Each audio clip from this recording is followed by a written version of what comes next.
बच्चे भी सारे ऑलमोस्ट आ चुके।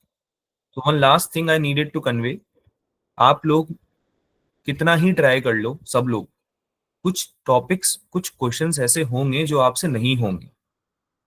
You can not cover 100% syllabus. इस चीज को समझ लो अच्छे से। आप लोग जो बच्चे दोबारा रिपीट कर रहे हैं ना बेटा, तुमने देखा होगा टेस्ट डिस्कशन में कुछ बच्चे आते हैं जो रिपीट कर रहे हैं, देखा है आप लोगों ने? उन लोगों के आ भी रहे हैं ना 550 प्लस 600 प्लस मार्क्स आ रहे हैं, बट ऑब्वियसली उन्होंने दोबारा रिपीट किया है। पूरा साल उनके पास कोई स्कूल का नहीं था पढ़ने का, पूरा साल वो नीट की ही तैयारी कर रहे थे, है ना? लेकिन तुम लोगों में से अधिकतर बच्चों ने करी है तैयारी, मतलब स्कूल की भी, 12th की भी, +2 की भी, है ना? तो इसलिए आप लोगों के पास टाइम नहीं था उतना। सो इस चीज को समझ लो कि कुछ क्वेश्चंस ऐसे होंगे जो रिवीजन के बाद भी नहीं आएंगे, समझ में नहीं आएंगे या सॉल्व नहीं होंगे। तो उन क्वेश्चंस के पीछे अपना टाइम वेस्ट नहीं करना है, उनको छोड़ के आगे बढ़ना है। तुम्हारा टारगेट ये होना चाहिए कि जो बेसिक कॉन्सेप्ट्स हैं और फॉर्मूला बेस्ड क्वेश्चंस हैं वो तुम गलत नहीं कर रहे हो, या तो वो तुम छोड़ के नहीं आ रहे हो। जो क्वेश्चंस ऐसे हैं ना जिनमें दिमाग भी बहुत ज्यादा लग रहा है और जिनमें कॉन्सेप्ट्स के यूज भी बहुत अच्छे से हुए हैं, जिनमें कैलकुलेशंस भी बहुत डिफिकल्ट थी, वो क्वेश्चन तुमको छोड़ने हैं अभी भी, और आज से 15-20 दिन बाद भी, और शायद नीट में भी छोड़ने पड़ेंगे। क्या ये बात क्लियर है सबको? Yes sir. This is a bitter truth. थोड़ा बिटर है ये, कड़वा है ये सच, लेकिन जो है वो है ना? मैक्सिमम मार्क्स लाने के लिए, तुम्हारा ऑप्टिमाइजेशन करने के लिए तुम्हें करना पड़ेगा। तो अपना जो मॉक टेस्ट का एनालिसिस करते हो ना, उसमें वो क्वेश्चन भी मार्क किया करो जो कि आपको लगता है कि आपको सोल्यूशन देखने के बाद, डिस्कशन के बाद भी समझ में नहीं आए। अगर आपको लगता है फिर भी कि यार मैं कर सकता हूँ या कर सकती हूँ, तो मुझसे बात करो, अपने टीचर्स, बाकी टीचर्स से बात करो, डिस्कस करो उस सवाल को, ठीक है?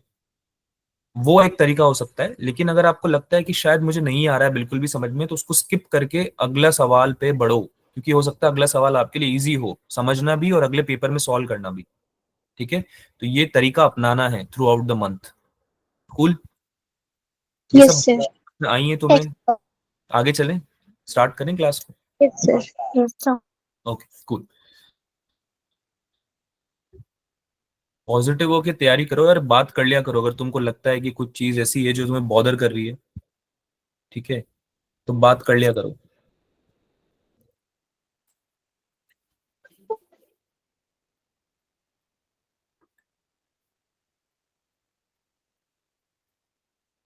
Let me share the screen, बताना आप लोगों को विजिबल है या नहीं है।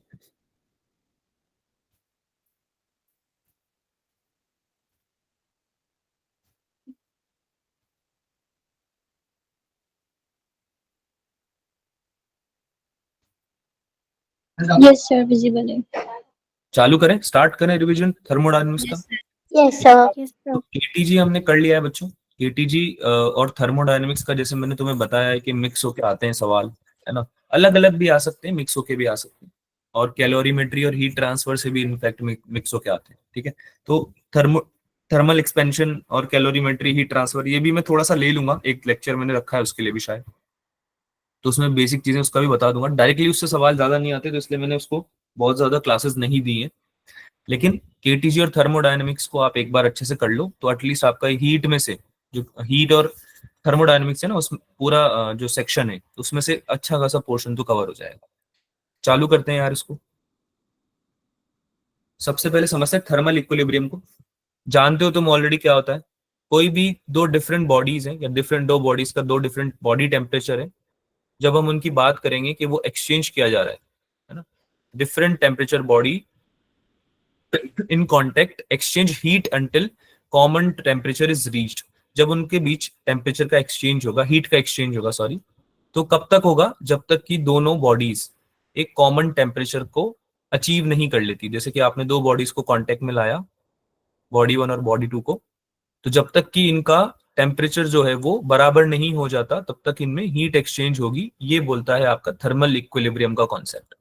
और जब इस स्टेट आ जाती है ये वाली, तो इसको क्या बोलते हैं? Thermal equilibrium. क्या बोलते हैं बेटा इसको?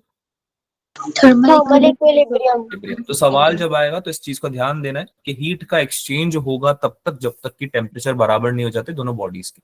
इसके बाद सीधे हम जंप करते हैं हमारे लॉज पे। तो सबसे पहला जो लॉ है, पहला law as in zeroth law, ठीक है? थर्मोडायनेमिक्स में हम जीरोथ लॉ से स्टार्ट करते हैं, ये पता भी है तुम लोगों को। तो जीरोथ लॉ ऑफ थर्मोडायनेमिक्स क्या बोलता है भाई? कोई भी दो सिस्टम है, बी एंड सी, सिस्टम्स हैं, ठीक है, बॉडीज नहीं, सिस्टम्स है, पूरा एक सिस्टम है। इनको सेपरेट किया है आपने in thermally equilibrium with a third one. Thermal equilibrium रखते हुए आपने इनको सेपरेट किया है ए के साथ में। नाउ सेपरेशन किस तरह से, ये देखो, आपका बाहर वाला जो ये पूरा सिस्टम है, मतलब बी सी और ए का जो कंप्लीट एक यूनिफाइड सिस्टम है, इसको तुमने कवर किया है एडियाबैटिक वॉल से। एडियाबैटिक वॉल का मतलब क्या होता है, कौन बताएगा? सर जिसमें नो हीट ट्रांसफर। हाँ, इसमें हीट एक्सचेंज नहीं होगा, है ना, हीट एक्सचेंज नहीं होगा। इस पूरे सिस्टम में बी सी और ए तीनों का मिला के जो भी सिस्टम का हीट बनता है वो बाहर नहीं जा रहा है ना, वॉल से, और बाहर वाला अंदर नहीं आ रहा है, ठीक है। लेकिन बी और सी और ए के बीच में जो दो वॉल्स हैं, आपको ग्रीन कलर का ये वॉल दिख रहा होगा, ये है डायथर्मिक वॉल, ठीक है। डायथर्मिक वॉल का मतलब होता है कि यहां से हीट एक्सचेंज हो सकता है, ठीक है, इसमें heat exchange, heat transfer part ले सकता है, ठीक है। तो इस तरह का सिस्टम आप जब रख रहे हो तो जीरोथ लॉ ऑफ थर्मोडायनेमिक्स क्या बोलता है भाई, कि जब आप बी और सी जो कि थर्मल इक्विलिब्रियम में है ऑलरेडी, उसको आप जब ए के साथ में रखोगे, ठीक है, ऐसे सिस्टम में जिसमें कि एक्सटर्नली कोई हीट एक्सचेंज नहीं हो रही है, तो वो भी थर्मल इक्विलिब्रियम में अपने आप आ जाएगा, यानी ए भी बी और सी के साथ थर्मल इक्विलिब्रियम में आ जाएगा। क्या ये बात समझ में आई सबको? Yes sir. Yes sir. This is your zeroth law of thermodynamics, बहुत ही बेसिक रूल है, आई गेस ये आपको पहले से पता होगा, नहीं पता है तो अभी समझ में आ गया होगा। आगे चलते हैं। पहला law, first law of thermodynamics, जो कि शायद सबसे इंपॉर्टेंट है और अधिकतर चैप्टर इसी से कवर हो जाता है, ठीक है। इसमें एक छोटा सा एग्जांपल है, उसके थ्रू हम समझते हैं इसको। इसका जो फॉर्मूला है वो है सबसे इंपॉर्टेंट, तो d Q equals to d U plus d W. लेकिन थोड़ा समझने का ट्राई करते हैं कि कैसे आया। जैसे कि मान लो एक सिस्टम है जिसमें कि तुमने पिस्टन लगा रखा है, ठीक है, और गैस भरी हुई है इसके नीचे एक कंटेनर में। तुमने यहां से क्या किया, इसको हीट करना चालू किया, ठीक है। अब तुमने हीट किया, ऑब्वियसली जो गैस है वो एक्सपैंड होगी, है ना, ऊपर की तरफ क्या करेगी, प्रेशर अप्लाई करेगी इस पिस्टन पे। Yes sir. इस लिड पे, इस पिस्टन पे ऊपर की तरफ प्रेशर अप्लाई करेगी, क्योंकि नीचे से तुमने प्रोवाइड कर दी है हीट, ठीक है, तो उसको एनर्जी प्रोवाइड हो गई है ना। Now it will apply some pressure. अभी इनिशियली ये थर्मल इक्विलिब्रियम में था, इनिशियली ये इक्विलिब्रियम में था, जितना एटमॉस्फेरिक प्रेशर था उतना ही आपका गैस का प्रेशर था इनिशियली। लेकिन जब तुमने हीट देना स्टार्ट किया, हीट करना स्टार्ट किया, तो जो तुमने डी क्यू हीट प्रोवाइड करी है उसकी वजह से कुछ वर्क डन होगा ना, गैस कुछ वर्क डन करेगी इस पिस्टन पे, इस सिस्टम पे, इस लिड पे, सॉरी, है ना, और इसको ऊपर की तरफ मूव करा देगी लेट से डीएक्स लेंथ से। तो सिंस तुमको पता है कि जो वर्क होता है वो फोर्स इनटू डिस्प्लेसमेंट होता है, यस सर। और फोर्स क्या होता है, pressure multiply by area, yes sir. Yes sir. है ना।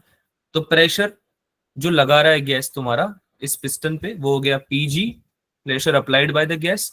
ए हो गया इसका क्रॉस सेक्शनल एरिया, जिस पिस्टन पे, ये जिस लिड पे आप अप्लाई कर रहे हो प्रेशर को, तो पीजी इंटू ए तो फोर्स हो गया, और डीएक्स लेंथ ये ऊपर की तरफ मूव किया तो डिस्प्लेसमेंट इसका हो गया डीएक्स लेट से। तो अगर आपने छोटी सी एक small D Q heat provide करी इस पूरे सिस्टम को, तो उसकी वजह से जो वर्क डन हुआ है इस पिस्टन पे, उसको कैसे लिखेंगे, पीजी इंटू ए इंटू डीएक्स, या फिर पीजी इंटू डीवी भी आप लिख सकते हो, क्योंकि एरिया इंटू डीएक्स क्या होता है, वॉल्यूम होता है ना, एरिया इंटू लेंथ क्या होता है, तो पी इंटू डीवी या पीजी इंटू डीवी आपका हो गया वर्क डन, है ना, या फिर चेंज इन वर्क डन। तो ये बहुत ही बेसिक लेकिन बहुत ही इंपॉर्टेंट फॉर्मूला है, इसको याद रखेंगे। आपने हीट प्रोवाइड करी, उसकी वजह से कुछ वर्क हुआ। अब इसमें वर्क और हीट के अलावा एक और फैक्टर होता है जो कि पार्ट ले रहा होता है, विच इज इंटरनल एनर्जी।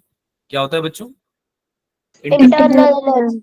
अगर आप हीट में चेंज करते हो या हीट प्रोवाइड करते हो या हीट एक्सट्रैक्ट कर रहे हो, तो उसकी वजह से केवल वर्क डन ही नहीं होता, थोड़ा चेंज इंटरनल एनर्जी में भी आता है सिस्टम में, है ना। और इंटरनल एनर्जी कैसे लिखते हैं, ये तुमने केटीजी में पढ़ा ही था, FR/NT/2 पढ़ा हुआ है ना, ये लास्ट अभी चैप्टर में पढ़ के आए हो तुम लोग तो। अगर इसमें स्मॉल f क्या होता है, degree of freedom, yes sir, है ना। तो इसको मैं एक्सप्लेन नहीं कर रहा हूँ क्योंकि तुम्हें ऑलरेडी पता है। Now since the temperature is variable, change हो रहा है, तो इसलिए हमने इसको FR/NDT/2 लिखा है, ठीक है, which is the change in small change in internal energy.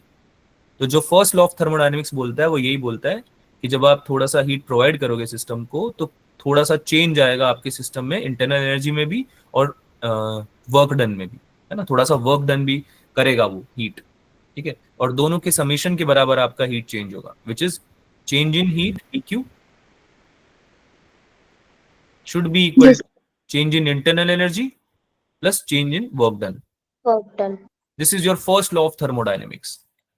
ये बात आपको हमेशा याद रखनी है। इसका बेस्ट एग्जांपल क्या होता है बच्चों, अगर आप ध्यान दो तो आपकी जो कोई भी व्हीकल हो गया, गाड़ी हो गई, है ना, तो उसमें क्या करते हो आप, फ्यूल से हीट प्रोवाइड करते हो, फ्यूल Yes, जब burn sir. होता है, कंबशन होता है फ्यूल का, आपकी गाड़ी चलती कैसे है, पेट्रोल डलवाया जैसे आपने या CNG डलवाई, है ना, गाड़ी में बोलते हैं ना कि भाई फ्यूल से चलती गाड़ी, तो जो फ्यूल है वो बर्न होता है, उसकी उसके कंबशन से हीट प्रोड्यूस होती है, और वो हीट प्रोड्यूस जो होती है वो वर्क करती है कुछ ना कुछ, है ना, Yes, sir.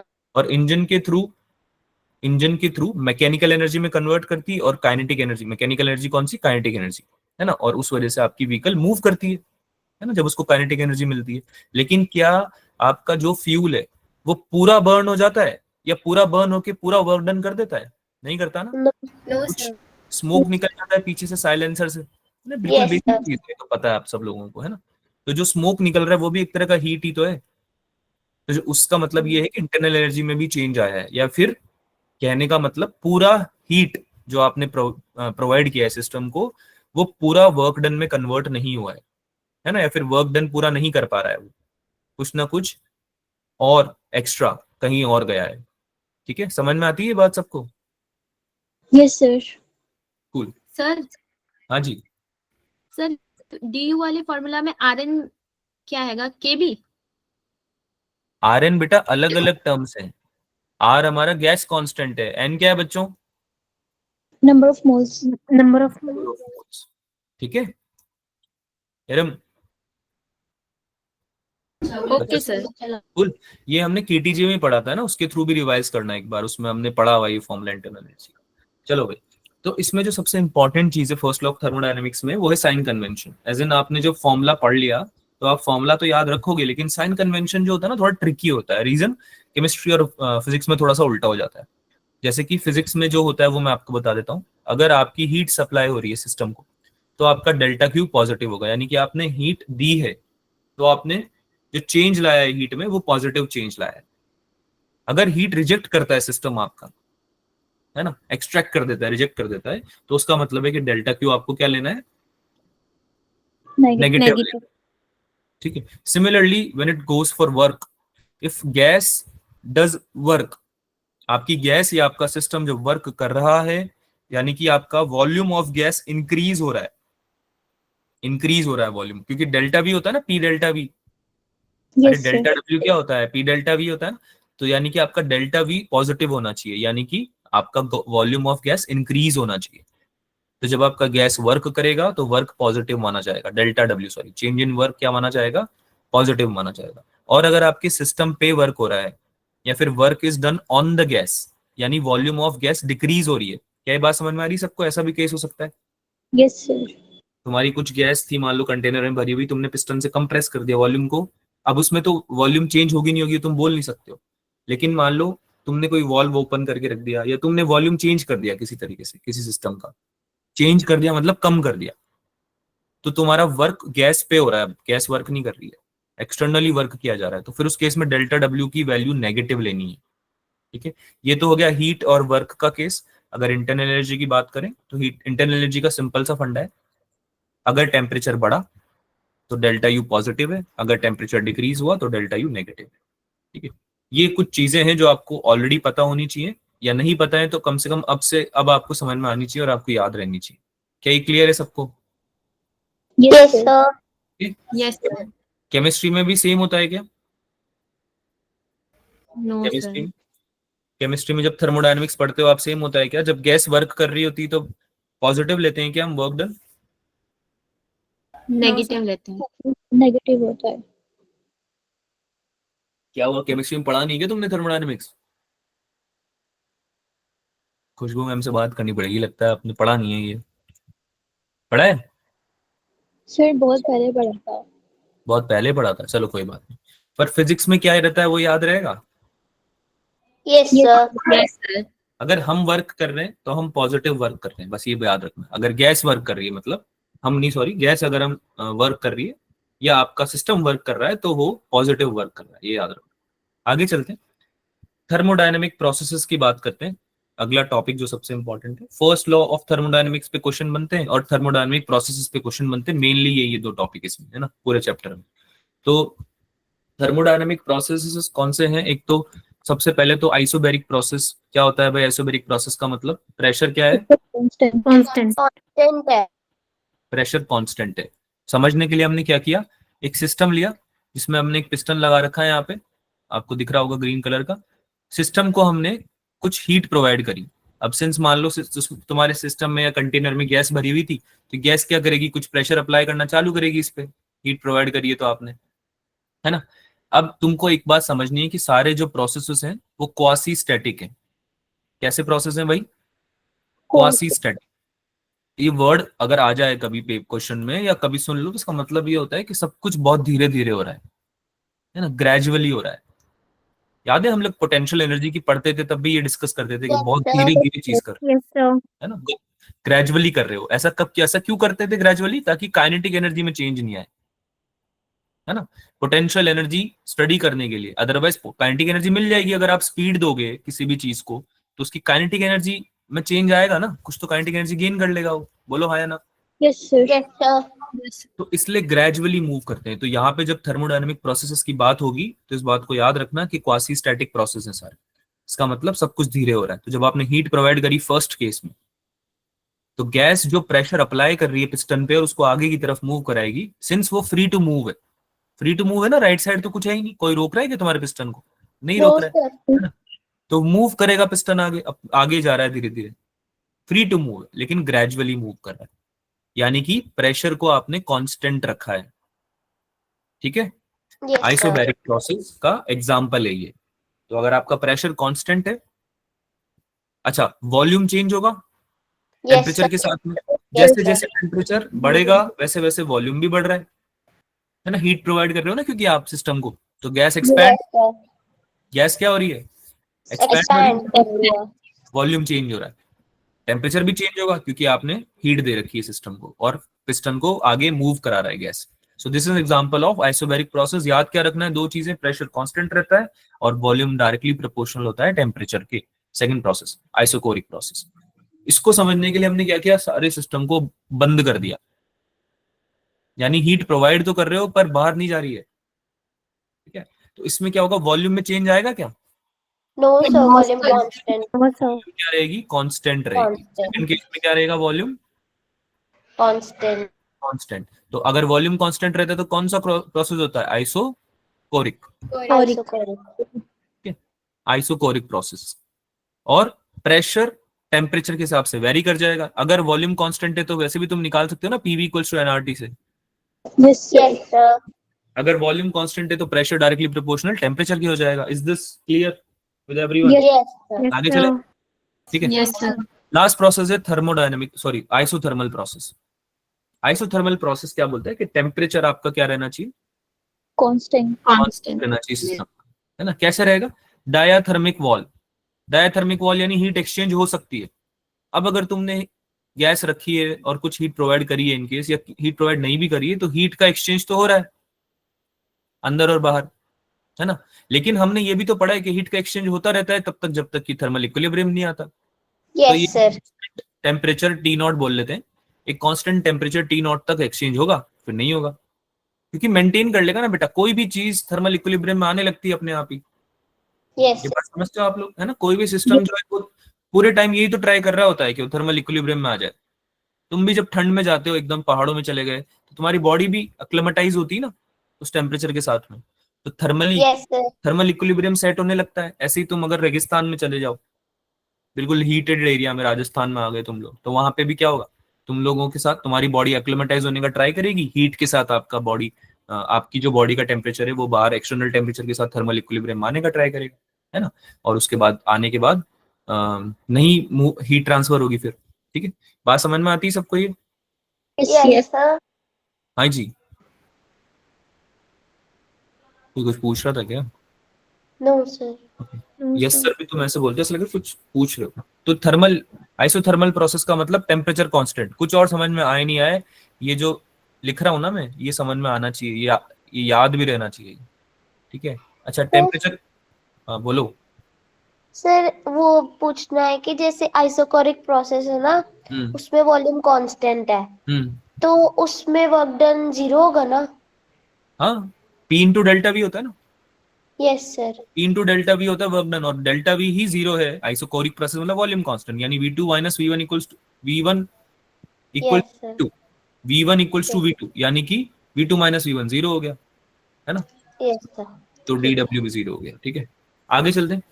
Since isothermal process में टी टेम्परेचर कांस्टेंट है, तो ये भी याद रखना कि प्रेशर इनवर्सली प्रोपोर्शनल हो जाएगा वॉल्यूम के, ठीक है। ये भी आपको याद रखना है, जो कि आपको याद रखने की अलग से कोई जरूरत नहीं है, ये फॉर्मूला याद है तो इससे सब समझ में आ रहा है, वैसे भी आ रहा है ना भाई। यस सर, आ रहा है। Yes PV equals to constant, PV equals to constant, क्या है ये? P is inversely proportional to V. हाँ, कौन सा प्रोसेस है PV इक्वल्स टू कांस्टेंट, कौन सा process? Isothermal process. Isothermal. Isothermal process. आता है सबको ये? Yes sir. Yes sir. कैसे समझ में आया? आइसोथर्मल प्रोसेस कैसे बोल दिया हमने इसको, एक्सप्लेन करो। टेम्परेचर कांस्टेंट है सर। Temperature constant है तो T1 is equals to T2, delta T is 0 तो PV is equals to constant. PV equals to constant Boyle's law बोलते थे क्या हम? Yes sir. Yes sir. तो बॉयल्स लॉ आइसोथर्मल प्रोसेस पे अप्लाई होता है, ये बात हमें समझ में आती है यहाँ से, Yes sir. है ना। Boyle's law is applicable to isothermal process, ठीक है, जहाँ पे टेम्परेचर कांस्टेंट रहता है। तो ये सब चीजें लिंक है, जो कि आपको अलग से पढ़ने की या रटने की जरूरत नहीं है। आपको अगर थोड़ा सा चीजें समझ में आती है तो आप क्वेश्चन को पढ़ते वक्त भी ये सब डिड्यूस कर सकते हो। बस अपना माइंड क्लियर रखना, पहले से सोच के मत जाना कि पेपर नहीं आएगा, सॉल्व नहीं होगा। तुम कर रहे हो उतनी मेहनत जितनी जरूरत है, क्वेश्चन को अप्रोच किया करो फ्री माइंड से, ठीक है। एडियाबेटिक प्रोसेस की बात करते हैं। एडियाबेटिक का मतलब क्या होता है? Delta Q should be 0. 0, change in heat नहीं है ना। एडियाबेटिक वॉल्स का मतलब भी यही होता है ना कि भाई ऐसी तुमने सिस्टम क्रिएट कर दिया, ऐसी वॉल्स क्रिएट कर दी जहां से हीट एक्सचेंज नहीं हो पा रही है, राइट। और एरिया इंसुलेट हो गई है, इंसुलेशन का मतलब यही होता है ना, no conduction. Yes, Yes sir. sir. Yes. Adiabatic process होता है पीवी की power gamma equals to constant, ये इसका जनरल एक्सप्रेशन होता है। ये बहुत इंपॉर्टेंट है, इसमें आपको याद रखना है कि पीवी की power gamma equals to constant adiabatic process के लिए होता है, ठीक है। आगे चलते हैं। मोलर हीट कैपेसिटीज ये तुमने पढ़ी भी हुई है थर्मल वाले चैप्टर में, स्पेसिफिक हीट मैंने डिस्कस भी किया था केटीजी में, ठीक है। Yes sir. Similar to that only, molar heat capacity of a substance is defined as the amount of heat required to raise the temperature of 1 mole. Molar लिखा हुआ है ना आगे, तो यानी 1 मोल की बात हो रही है सब्सटेंस की, ठीक है। कि भाई 1 मोल ले लिया तुमने किसी सब्सटेंस का, उस सब्सटेंस का अगर आप टेम्परेचर यूनिट डिग्री से बढ़ाना चाहते हो तो आपको कितनी हीट देनी पड़ेगी, वही मोलर हीट कैपेसिटी है। क्या ये बात समझ में आई जो मैंने बोली? Yes, या sir. दोबारा बोली? Yes, yes sir. सर। पक्का समझ में आई? Yes, sir. Yes sir, आगे. ठीक है। इसका फॉर्मूला बन जाता है dq upon n d t. N हो गया आपका नंबर ऑफ मोल्स ऑब्वियसली, और dq dt आपको पता ही है। c आपका हो गया मोलर हीट कैपेसिटी। यहां से हम कितना हीट चेंज हुआ ये भी डिराइव कर सकते हैं। हम dq equals to nc delta t लिख सकते हैं, nc dt लिख सकते हैं, और दोनों को इंटीग्रेट कर सकते हैं। इसको आप करोगे कितने टेम्परेचर से कितने टेम्परेचर पे चेंज हुआ है, तो T1 से T2 चला गया। dq को आप डेल्टा q लिख ही दोगे for a big change, bigger change, तो ये बन जाएगा nc डेल्टा t। ये फॉर्मूला आपने पढ़ा हुआ है, I am very sure of it, Yes sir. है ना। ये आता कहाँ से वो अभी हमने डिस्कस कर लिया, मोलर हीट कैपेसिटी के डेफिनेशन से आता है ये आपने पढ़ा हुआ है वैसे भी, उसमें भी पढ़ा हुआ है ये कैलोरीमेट्री हीट ट्रांसफर, उसमें पढ़ते हो आप, ठीक है। Now C depends on the way of heating, ये बात आपको पता होनी चाहिए कि मोलर हीट कैपेसिटी डिपेंड किस पे करेगा कि आपने किस प्रोसेस से हीट प्रोवाइड करी है या मिली है आपको। क्या ये बात क्लियर है सबको? Yes, sir. Yes sir. Yes sir. Depend करेगा, जैसे कि आपने पढ़ा हुआ होगा, ये लास्ट चैप्टर में भी हमने पढ़ा था कि अगर हम वॉल्यूम को कांस्टेंट रखते हुए प्रोवाइड करते हैं हीट, तो जो मोलर हीट कैपेसिटी हम यूज करते हैं, सी हम यूज करते हैं, वो हम सीवी यूज करते हैं, right. Yes sir. Yes sir. और जब हम प्रेशर को कांस्टेंट रखते हुए प्रोवाइड करते हैं हीट, तो हम सीपी वाला टर्म यूज करते हैं, ना कि सीवी यूज करेंगे। Is this clear with everyone? ये बहुत इंपॉर्टेंट, इसको याद रखना है, सवाल में गलती नहीं करनी है, ठीक है। सीपी और सीवी इन दोनों को डिस्कस कर लेते हैं। देखो, अधिकतर फॉर्मूले ही है। This is one of the section of physics या चैप्टर ऑफ फिजिक्स जिसमें कि बहुत फॉर्मूले हैं। अगर आप क्लासिफाई भी करोगे, टॉप 5 चैप्टर्स में से आएगा ये heat and thermodynamics, formula wise, कि भाई फॉर्मूले किसमें सबसे ज्यादा है, ठीक है। तो इसलिए जो तुम्हें ग्रीन बॉक्स में ये फॉर्मूले लिखे हुए हैं ना, दिख रहे हैं सबको? ग्रीन बॉक्स में फॉर्मूले लिखे हुए हैं, यस सर। पर भी मैंने मेंशन किया हुआ है, देखो, C equals to dq upon ndt। जो भी ग्रीन बॉक्स के फॉर्मूले हैं ना, ये सब बहुत इंपॉर्टेंट है। तो आपको ये फॉर्मूले एटलीस्ट याद रखने हैं। अगर ऐसा लगे ना कि सर बहुत सारा कंटेंट हो गया, कुछ समझ में नहीं आ रहा, ना कुछ याद रहा जा रहा है, ना कुछ समझ में आ रहा है, और टाइम नहीं है सर, सबसे इंपॉर्टेंट बात, तो कम से कम ये ग्रीन बॉक्सेस वाले फॉर्मूले सारे चैप्टर जो भी हम चल रहे हैं ना क्रैश कोर्स में, वो कम से कम याद करके जाना, ओके सर। ठीक है। और आप क्लास में जो आ रहे हो उसमें आपको समझ में तो आ ही जाएंगे, तो बस याद करने का काम बचेगा। सीवी अगेन, अभी थोड़ी देर पहले हमने पढ़ा, dq अपॉन ndt लिखते हैं इसको। dq को फर्स्ट लॉ ऑफ थर्मोडायनेमिक्स से हम क्या लिख देंगे? du plus dw। Yes sir. Now since cv use ही कांस्टेंट वॉल्यूम के लिए होता है, तो dw या वर्क डन तो 0 हो जाएगा, यस यस सर। सर। ठीक है। तो du अपॉन ndt बचेगा। du को आपने थोड़ी देर पहले लिखना सीखा है FRN dt बाई 2, है ना, और डिवाइड आप कर रहे हो उसको ndt से, इसमें ndt कैंसिल हो जाएगा, ये बनेगा FR बाई 2। तो CV को आप डायरेक्टली डिग्री ऑफ फ्रीडम के टर्म्स में लिख सकते हो, R के टर्म्स में लिख सकते हो। That means that CV is not depending on anything else, it is depending on degree of freedom, यानी कि किस टाइप की गैस की बात हो रही है, राइट, मोनोटॉमिक, डायटोमिक, ठीक है, पॉलीएटॉमिक, यस किस टाइप की गैस की बात हो रही है।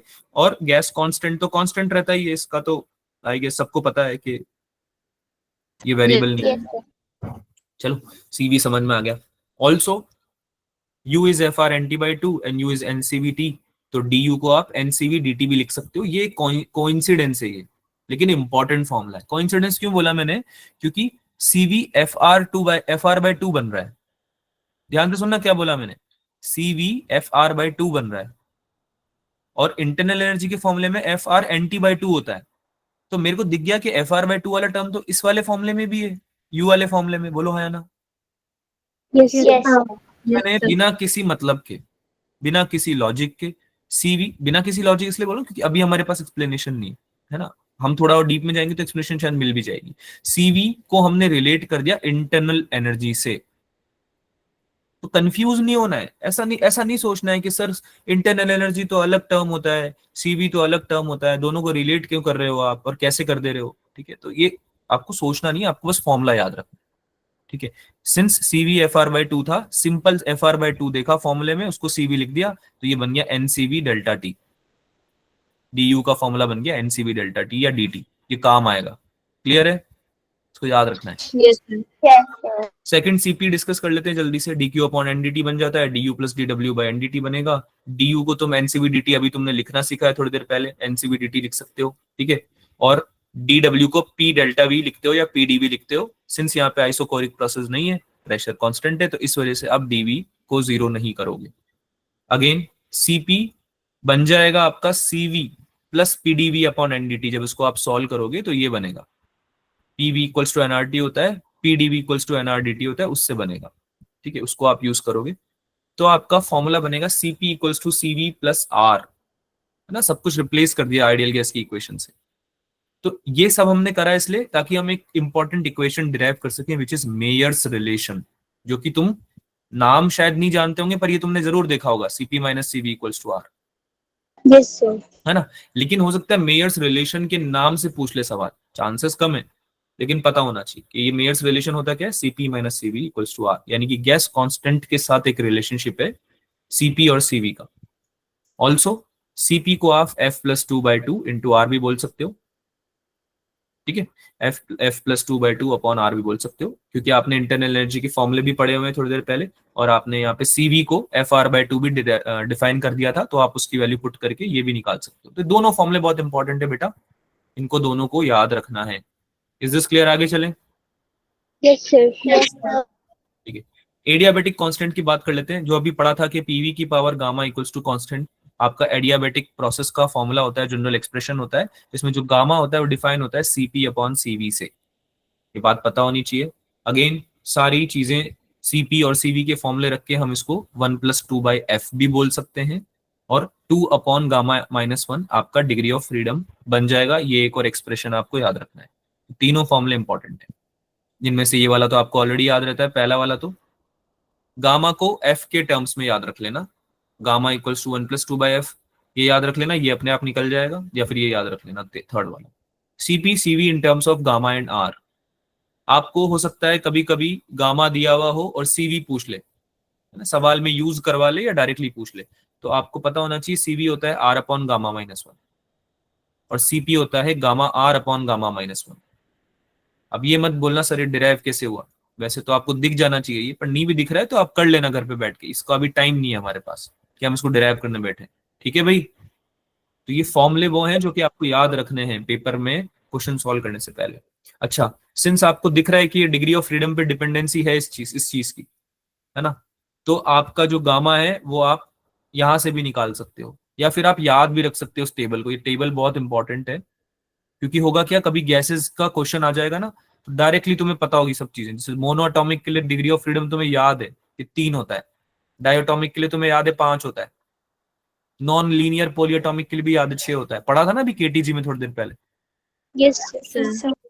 तो तुम इसका गामा भी याद रख सकते हो। इससे क्या होगा, ये फॉर्मूला याद रखने की जरूरत ही नहीं है, सवाल आएगा तुम मतलब डायरेक्ट तुम यूज कर सकते हो इस वैल्यू को।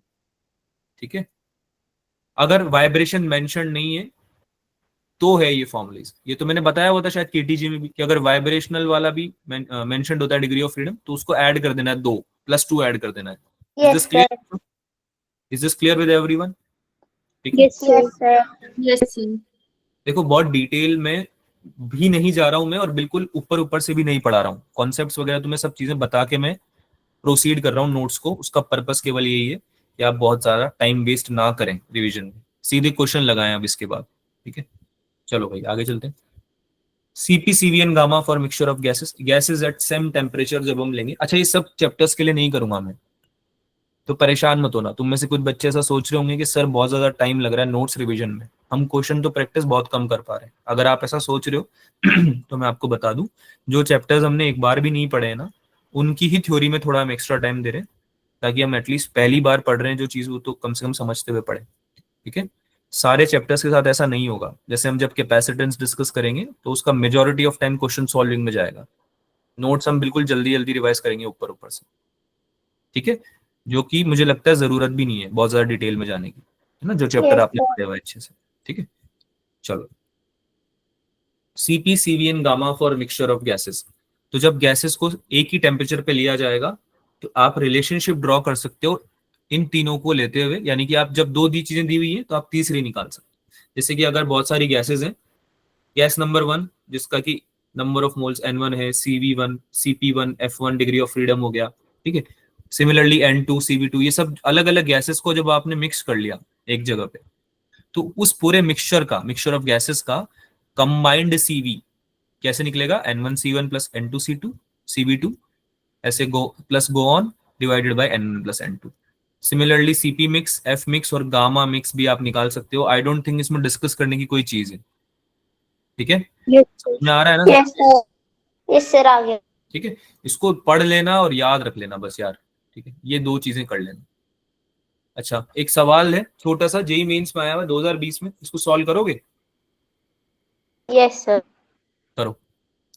2 moles of an ideal gas with Cp by Cv equals to 5/3।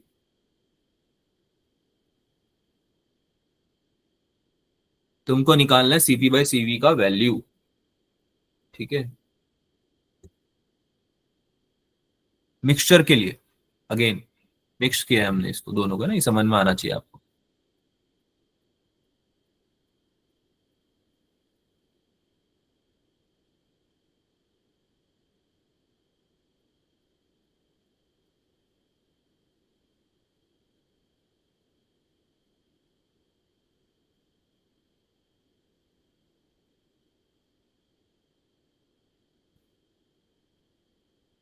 आया भाई किसी का आंसर? शुक्र। टाइम लगेगा वैसे इसमें थोड़ा सा, समझ में आ गया होगा ना वैसे कैसे होगा, आई Yes, गेस, sir. या नहीं आया? आ गया सर। Okay, sir.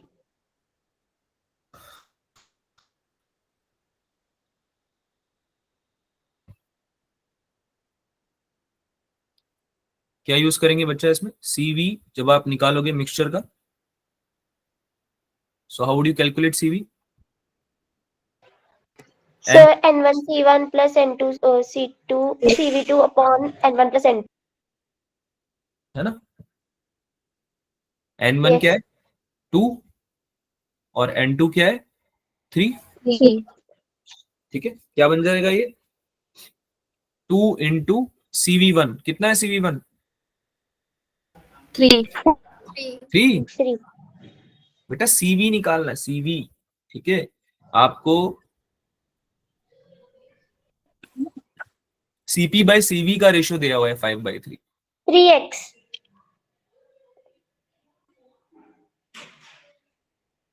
सर लिख सकते हैं ना इसे तो? बताओ, तुम बताओ ये तो।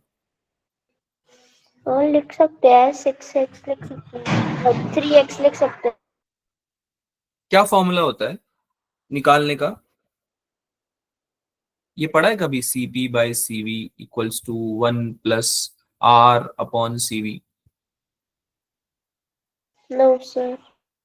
रिलेशनशिप होती है ना इसके बीच में। अच्छा, Yes, ये sir. उसमें पढ़ोगे ना तुम, हीट कैपेसिटीज वाला पूरा टॉपिक ही उसमें है ना, हीट ट्रांसफर और थर्मो, उसमें कैलोरीमेट्री वाला जो चैप्टर आता है उसमें। चलो कोई बात नहीं, बट हाँ, अगर आप इसको डायरेक्ट लिख रहे हो N1 CV1 plus N2 CV3 को आप लिख रहे हो, तो आपका जो आंसर आएगा ना मिक्सचर का, ठीक है, वो आपका आएगा, गलत आएगा अगर आप डायरेक्ट इसमें 2 इंटू 3 कर देते हो ना, 2 इंटू 3। समझ रहे हो? 2 इंटू 3 कर दिया प्लस 3 इंटू 3 कर दिया, डिवाइडेड बाय क्या करोगे फिर? 2 + 3 करोगे, कितना आंसर आ रहा है उससे? सो 3/5 तो that is not going to yield your answer. ठीक है, वैसे भी ये गैस कांस्टेंट की टर्म्स में आना चाहिए, ये बात आपको पता होनी चाहिए पहले से कि ये रेशियो है, एग्जैक्ट वैल्यू नहीं है। दिस इज अ रेशियो बच्चा, CP बाय CV का रेशियो है ये तो दिख रहा होगा सबको। This is a ratio, not exact value. Exact value जो आएगी आपकी CV की, वो आपको मेंशन करनी है ना। CV1 की वैल्यू आएगी 3R/2, 3R/2 वैल्यू आएगी। CV2 की वैल्यू आएगी 3R। अब कैसे आएगी? इस वाले फॉर्मूले से,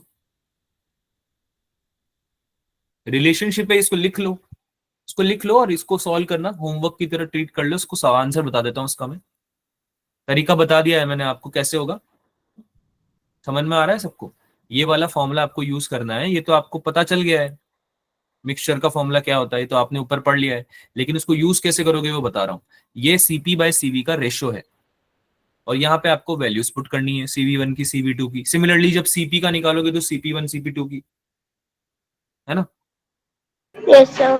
से तो जरूरत नहीं पड़ेगी, क्योंकि जब आप CV निकाल लोगे मिक्सचर का, तो आप directly CP upon CV mixture use कर सकते हो।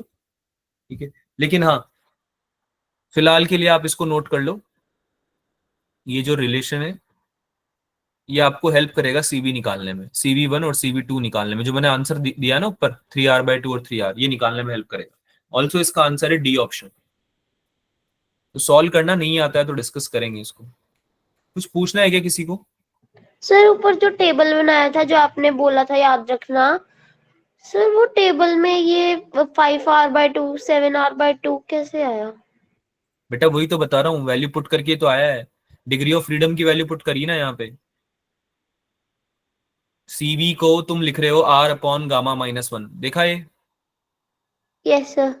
तो R/Γ-1 में वैल्यू पुट करी, और गामा कैसे निकाला है? डिग्री ऑफ फ्रीडम की हेल्प से। गामा होता है 1+2/f, होता ही नहीं होता, यस सर। है ना। तो F की जगह मोनोटॉमिक गैस के लिए 3 रखा मैंने, तो ये बन गया 1+2/3, यानी कि 5/3। दिख रहा है सबको? Five yes by sir. Three बनाइए मोनोटॉमिक के लिए। ठीक है, यस सर। क्योंकि डिग्री ऑफ फ्रीडम तो पहले से डिफाइंड है, डिग्री ऑफ फ्रीडम तो मोनोटॉमिक के लिए 5/3 होती है, सॉरी। ठीक है, ये तो आपको पता ही है। तो उससे आपने गामा निकाला, गामा को निकाल के आपने CV का वैल्यू निकाला। बात समझ में ओके आई क्या सर। बोलना चाह रहा हूँ? तो R की यस टर्म्स में सर। निकलेगा ना, या फिर Yes, आप डायरेक्ट भी लिख सकते हो ना बेटा, 3r/2 दिख रहा होगा आपको, सीवी मोनोटॉमिक के लिए 3r/2 हो जाता है yes sir. है ना। FR/2 फॉर्मूला होता है जब सीवी का। अब ये मत बोलना सर FR/2 कहाँ से आया, ये ऊपर डिफाइन किया तो है ये पता है सर. ना, ऊपर डिराइव किया है। तो FR/2 से डायरेक्टली सीवी की वैल्यू आ जाएगी। सिमिलरली अगर सीवी आ गया है तो सीपी आ जाएगा, CP equals to gamma CV से। अरे Okay समझ sir. में आ रहा आ है क्या गया बोल रहा हूँ? समझ. Yes बाकी sir, आ बच्चों को आ गया. रहा है समझ में? बाकी बच्चों को आ रहा है सीपी और सीवी कैसे निकाल रहे हैं हम लोग, है ना। तो तुम्हें इतना परेशान नहीं होना है, तुमको जो रिलेशन आपने तुमको दिया है ना उसको यूज करना है सवाल में। एक रिलेशन जो मैंने दिया है ये CP/CV 1+R/CV, इसको यूज करना है। ये कहीं और से नहीं आया, वहीं से आया जो अभी ऊपर पढ़ा है हमने। हाँ मुस्कान। सर जो आपने क्वेश्चन में भी करा रहे हो, तो इसमें हम ये फॉर्मूला यूज नहीं कर सकते, और लेमडा मिक्स वाला 1+2/f मिक्सिंग। 1+2/x सर कौन सा? जो अभी आपने कहा फॉर्मूला, ये last 1+2/f last. For gamma. No sir, नीचे वाला, नीचे वाला। नीचे वाला? कौन सा नीचे वाला बेटा? ये 1+ यस सर, मिक्स ये बोल रहे हो आप? यस सर, एफ मिक्सिंग वाला जो है ना, हाँ कर सीपी बाय सकते हो। सीवी। गामा अगर आपको निकालना है पूरे मिक्सचर का तो आप यही यूज करोगे, ऑब्वियसली बात है। लेकिन आपको पता होना चाहिए ना कि मिक्सचर का डिग्री ऑफ फ्रीडम कितना है। ये फॉर्मूला तब यूज होगा जब मिक्सचर का डिग्री ऑफ फ्रीडम मेंशन्ड हो क्वेश्चन में, राइट। सर इस क्वेश्चन में कर सकते हैं, नीचे वाले क्वेश्चन नहीं, में? नहीं कर सकते। डिग्री ऑफ फ्रीडम कैसे निकालोगे इसमें मिक्सचर का? बताओ मुझे, तुम बताओ कैसे निकालोगे। कुछ बताया क्या उसने, कैसी कौन सी गैस है? गैस के बारे में कुछ बताया उसने? मोनोअटॉमिक है, डायोटॉमिक है, ऑक्सीजन है, नियॉन है, आर्गन है, कौन सी गैस है? नहीं पता ना कुछ हमें। मेथेन है, क्या है, कुछ तो बताएगा वो। और अगर नहीं बताया तो फिर मिक्सचर का डिग्री ऑफ फ्रीडम आप अज्यूम नहीं कर सकते हो खुद से, राइट। Okay sir. जब दिया हुआ होगा ना तब यूज करना। फॉर्मूला अलग अलग और बहुत सारे होते ही इसलिए ताकि आपको जब अलग अलग केसेस दे सवाल तो आप उनको यूज कर सको अकॉर्डिंगली। ठीक है, आगे चलें बच्चों। Yes sir. Yes sir. ये फॉर्मूला अभी थर्मोडायनेमिक्स में हमने नहीं पढ़ा क्योंकि था नहीं पार्ट, बट ये फॉर्मूला यूज आता है। ठीक है, जो मैंने नीचे लिखा है ना मिक्सचर का रिलेशनशिप जो है CP/CV का R के साथ में। ठीक है, तो इसको याद रखना, काम आएगा काफी। ठीक है, जब आप निकाल लोगे ना मिक्सचर का CV तो डायरेक्ट इस फॉर्मूले में पुट करके you can find the value of CP/CV of the mixture. Sir, हाँ जी। सर इसमें जो दोनों सीवी है वो दोनों सेम है, CP/CV और 1+R/CV में जो CV लिखा है दोनों? हाँ, ओके सर. सर ये CV मिक्सचर का है? CV मिक्सचर का है ये। Okay sir. ठीक है, तो आपको पहले तो मिक्सचर का निकालना पड़ेगा ना बेटा, तभी तो आप पूरा निकाल पाओगे मिक्सचर का CP/CV। CV मिक्सचर निकालना पड़ेगा पहले आपको उसके लिए ना। Yes sir. CP/CV mixture plus R/CV mixture, ये फॉर्मूला आप यूज करोगे फाइनली जब आपका आंसर आएगा। ठीक है, ओके सर. पहले आगे चलें। यस. यस कुछ सर। नीट के सवाल भी डिस्कस करेंगे, तुम्हें क्लियर हो जाएगा कि किस तरह के सवाल आते हैं। ये जेई मेंस का क्वेश्चन है, ऐसा कोई सवाल अभी आया नहीं नीट में। ठीक है, तो just to understand the mixture वाला पार्ट मैंने रखा था वो। आगे चलते हैं, work done in various processes. Work done की अगर हम बात करें तो हमको पता है कि ये होता है P/ΔV या P/dV। ठीक है, अगर आपको PdV दिया हुआ है तो यानी आप स्मॉल चेंज इन वर्क की बात करो DW की। लेकिन सिंस यहाँ पे आपने ΔW लिखा हुआ है तो आपको PdV को इंटीग्रेट करना पड़ेगा। कहां से कहां तक? V1 से V2 तक। ठीक है, PV इक्वल्स टू NRT का आप यूज कर सकते हो obviously to find the various to find the work done in various processes. But जो कॉमन फॉर्मूला है आपके वर्क का वो यही होता है। ठीक है, तो हम बात करते हैं अब अलग अलग प्रोसेसेस में क्या होते हैं फॉर्मूले वर्क डन के। जैसे कि आइसोकोरिक प्रोसेस की जब हम बात करेंगे सबसे इजी होता है क्योंकि इसमें वॉल्यूम कांस्टेंट होता है, तो ΔW की वैल्यू कितनी हो जाती है? 0. 0 हो जाती है। सिमिलरली आइसोबैरिक प्रोसेस में प्रेशर कांस्टेंट होता है, तो क्या फॉर्मूला बन जाता है ΔW का? P/ΔV, है ना, P/V2 - V1, या फिर NR/T2 - T1। ये दोनों फॉर्मूले समझ में आते हैं क्या आप लोगों को? Yes sir. पक्का? Yes sir. Yes sir. Pressure yes. Pressure constant होगा तो जरूरी नहीं है ना बेटा कि आपको प्रेशर और वॉल्यूम की टर्म्स में ही वर्क डन निकालना हो। कभी हो सकता है टेम्परेचर डिफरेंस दे रखा हो, और आइसोबेरिक प्रोसेस है ये भी दे रखा हो, तो फिर डेल्टा डब्ल्यू कैसे निकालोगे? तो इसलिए दोनों फॉर्मूले इंपॉर्टेंट है, both of this formulas are important, that's why दोनों ग्रीन कलर के बॉक्स में है। जैसा कि मैंने बताया, ग्रीन कलर के बॉक्सेस में जो फॉर्मूले हैं वो सारे आपको याद रखने हैं। इसमें है थोड़े ज्यादा फॉर्मूले थर्मोडायनेमिक्स में, बट देन अगेन फॉर्मूला अगर याद रख लो इनफ है, सवाल सॉल्व हो जाते हैं। ठीक है, आइसोथर्मल प्रोसेस की बात करते हैं। टेम्परेचर कांस्टेंट जब होगा तो डेल्टा डब्ल्यू हो जाता है nRT ln V2 upon V1 या फिर ln P1 by P2, since ये इनवर्सली प्रोपोर्शनल होते हैं, पता है ना हमको, इनवर्सली प्रोपोर्शनल। तो V2 अपॉन V1 अगर फॉर्मूले में है तो P1 अपॉन P2 होगा प्रेशर की टर्म्स में। ठीक है, दोनों ही डेल्टा डब्ल्यू के फॉर्मूले हैं change in work done. Adiabatic process में हीट एक्सचेंज नहीं होती है, डेल्टा क्यू जीरो होता है, तो इसलिए फर्स्ट लॉ ऑफ थर्मोडायनेमिक्स से हम बोल सकते हैं कि डेल्टा डब्ल्यू कितना हो जाएगा, minus of delta U. Yes sir. कम कर रही है, इंटरनल एनर्जी कम कर रहा है वर्क डन जब हो रहा है, क्योंकि हीट एक्सचेंज तो हो नहीं रहा है। तो डेल्टा डब्ल्यू को आप बोल सकते हो माइनस सीवी डेल्टा टी, क्योंकि इंटरनल एनर्जी का फॉर्मूला होता है D U equals to NCV D T, है ना। तो वहां से Yes, आपने sir. इसको लिख दिया ऐसे। ऑल्सो डेल्टा डब्ल्यू हो जाएगा N R delta T upon 1 minus gamma, कुछ नहीं किया, बस फॉर्मूला रिप्लेस कर रहे हो तुम, सीवी की जगह पर तुमने रख दिया है आर अपॉन 1 माइनस गामा। ठीक है, या फिर P2V2 minus P1V1 upon 1 minus gamma. Point is सारे फॉर्मूले लिंक्ड हैं कहीं ना कहीं से, एक चीज को उठा के दूसरी जगह रखा तो उसका कुछ एक नया फॉर्म बन गया। तो आपके ऊपर है आप क्या करना चाहते हो, आपको डिराइव करना है वहां बैठ के या आपको याद रखना है। दोनों चीजें सही भी हैं और अपनी अपनी जगह पे इक्वली टाइम टेकिंग है अगर आपको चीजें समझ में आती हैं। लेकिन मैं रिकमेंड करूंगा दिमाग मत लगाओ ज्यादा, तुम लोगों को ऑलरेडी बहुत चीजें पढ़नी है, जो फॉर्मूले हैं उनको ट्राई करना याद रखने का। ठीक है, दैट वुड बी इजियर। आगे चलते हैं, इंडिकेटर डायग्राम्स। डायग्राम्स पे क्वेश्चंस आते हैं बहुत सारे, नीट का तो एनटीए का तो स्पेशली बहुत फेवरेट है ये कि डायग्राम पे क्वेश्चन पूछे वो हीट और थर्मोडायनेमिक्स में। तो थोड़ा समझ लेते हैं। When a gas is heated cooled compressed etcetera, gas के साथ तुम कुछ भी करोगे, जैसे कि हीट करो, कूल करो, कंप्रेस करो उसको, वॉल्यूम कम करो यानी, तो थर्मोडायनेमिक पैरामीटर्स जो है प्रेशर, वॉल्यूम और टेम्परेचर पीवीटी तीनों चेंज होते हैं। समझ रहे हो, जैसे आप हीट करोगे गैस को या कूल करोगे या कंप्रेस करोगे तो पीवीटी जनरली चेंज होते हैं। तो कंबाइंडली स्टेट डिफाइन करते हैं पीवीटी किसी गैस का कि स्टेट क्या है उसका। ठीक है, तो उसको आप ग्राफ के फॉर्म में भी रिप्रेजेंट करते हो जिसपे सवाल बनते हैं। जैसे कि आप यहाँ पे देख सकते हो पीवी कर्व बना हुआ है, प्रेशर वर्सेस वॉल्यूम कर्व। तो आपको बताया हुआ है कि फर्स्ट प्रोसेस से सेकंड प्रोसेस तक जाने में एक आपने ग्राफ बनाया। ठीक है, तो आप तीन तरीके से जा रहे हो यहाँ पे, एक तो ये हो गया तरीका, एक ये तरीका हो गया और एक ये तरीका हो गया। तो तीनों पे अलग अलग पैरामीटर्स तीनों पे अलग अलग तरीके से वेरी करते हैं और उस पे सवाल भी बनते हैं। जैसे कि आप यहाँ पे देख सकते हो, delta U is state variable only depends on T1 and T2 and not path dependent. यानी कि डेल्टा यू तीनों तरीके से जब आप जाओगे ना, पहले रास्ते से, दूसरे रास्ते से, तीसरे रास्ते से आप जाओगे तो चेंज नहीं होगा डेल्टा यू, केवल T1 और T2 पे डिपेंड करता है। फर्स्ट पॉइंट इनिशियल पे और सेकंड पॉइंट पे जो T1 और T2 है उन पे ही डिपेंड करेगा डेल्टा यू। क्या ये बात समझ में आती है सबको? Yes yes sir. Yes, के sir. पाथ से वैल्यू चेंज नहीं होगी डेल्टा यू। ठीक है, इनिशियल और फाइनल टेम्परेचर की वैल्यूज पे डिपेंड करेगा बस। सिमिलरली डेल्टा क्यू और डेल्टा डब्ल्यू के साथ ऐसा नहीं है, वो लोग पाथ पे भी डिपेंड करते हैं।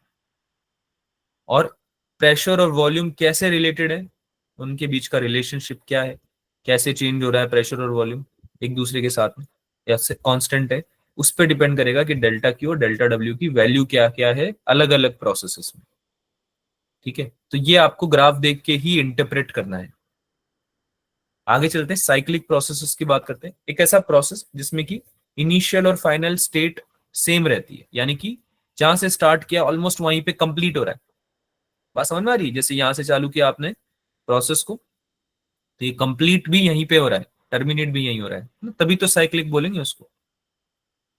ठीक है, यस सर। स्टेट सेम होने का मतलब है कि प्रेशर, वॉल्यूम और टेम्परेचर जहां जो थे इनिशियली वही तुम्हारे एंड में भी हो जाएंगे जब आपका कंप्लीट होगा प्रोसेस। ये मतलब होता है कि स्टेट सेम है इनिशियली और फाइनल। ऑल्सो डेल्टा यू कि वैल्यू 0 हो जाएगी, क्योंकि जहां से तुमने स्टार्ट किया था टेम्परेचर के रेफरेंस में, वही तुमने लास्ट एंड भी किया है वहां पे। तो रास्ता तुमने जो भी चुना हो, क्या फर्क पड़ता है, डिस्प्लेसमेंट की तरह हो जाएगा ये एक तरह से, समझ रहे हो? जैसे डिस्प्लेसमेंट और डिस्टेंस होता था ना मैकेनिक्स में, कि Yes, डिस्टेंस sir. तुम्हारा बढ़ रहा है, लेकिन डिस्प्लेसमेंट तो तुम्हारा इनिशियल और फाइनल पोजीशन पे ही डिपेंड करता है। तो एक साइक्लिक sir. प्रोसेस में डिस्प्लेसमेंट 0 हो जाता है।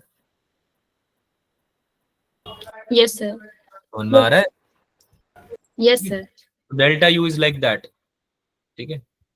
Delta W using PV indicator diagram, जल्दी जल्दी समझ लो। अगर क्लॉकवाइज है, 1 से 2 जा रहे हो क्लॉकवाइज डायरेक्शन में, तो पॉजिटिव होगा वर्क डन, या डेल्टा डब्ल्यू की वैल्यू पॉजिटिव होगी। अगर एंटी क्लॉकवाइज जा रहे हो, 2 से 1 जा रहे हो, तो नेगेटिव होगी। Area under the PV curve क्या देता है तुम्हें? Work done. वर्क डन देगा। तो ये एरिया अंडर द कर्व की बात भी हो रही है साइमल्टेनियसली, ठीक है।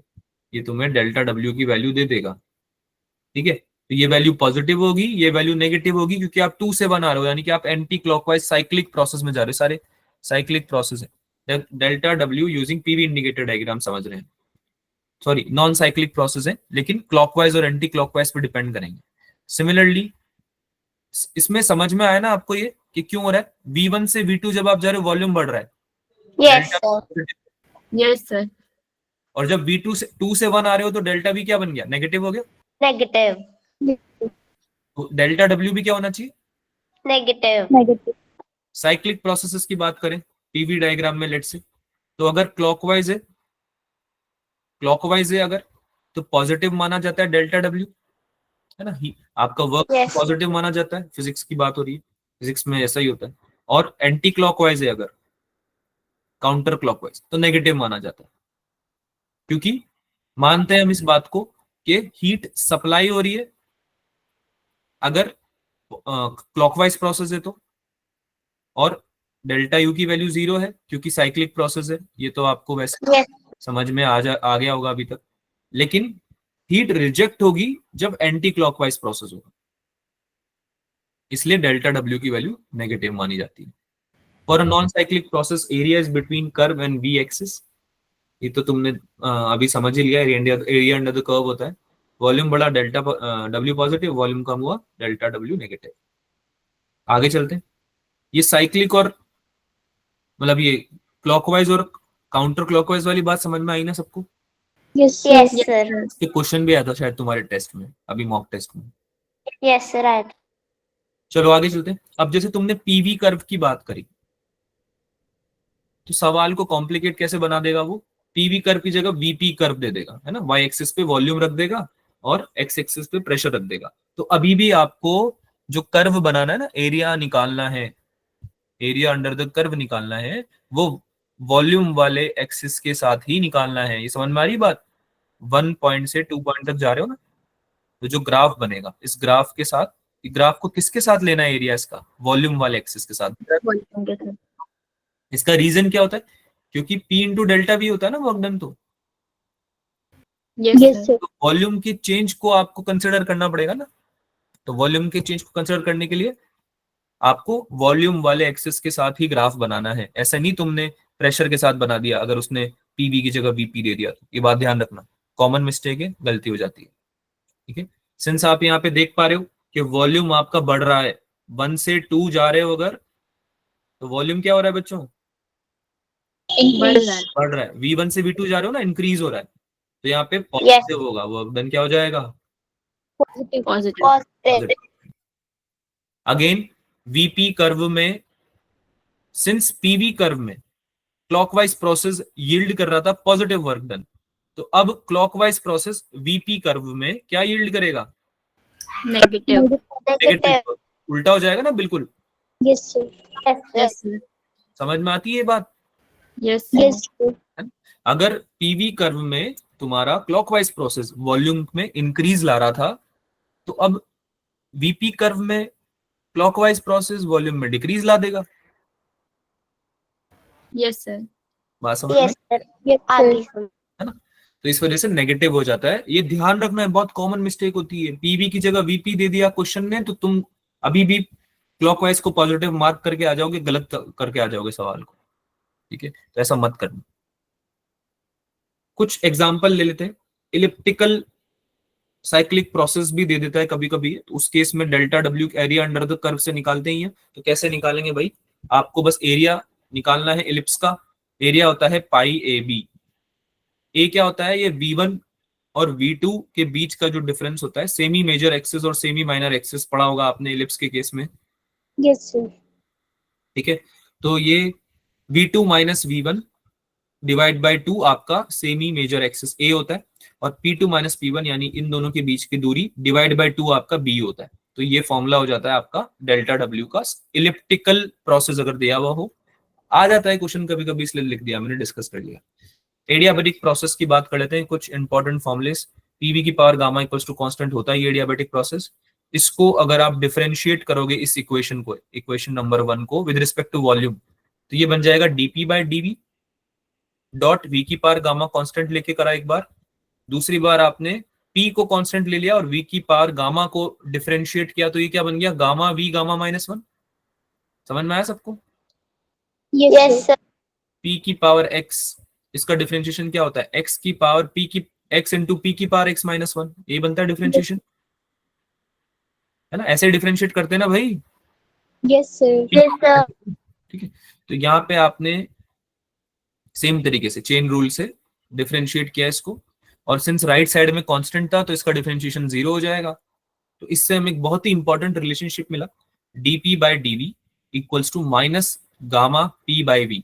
बहुत इंपॉर्टेंट इसलिए है क्योंकि डीपी बाय डीवी अगर आप समझ पा रहे हो तो ये प्रेशर वॉल्यूम ग्राफ का, पीवी ग्राफ का स्लोप है। क्या है ये?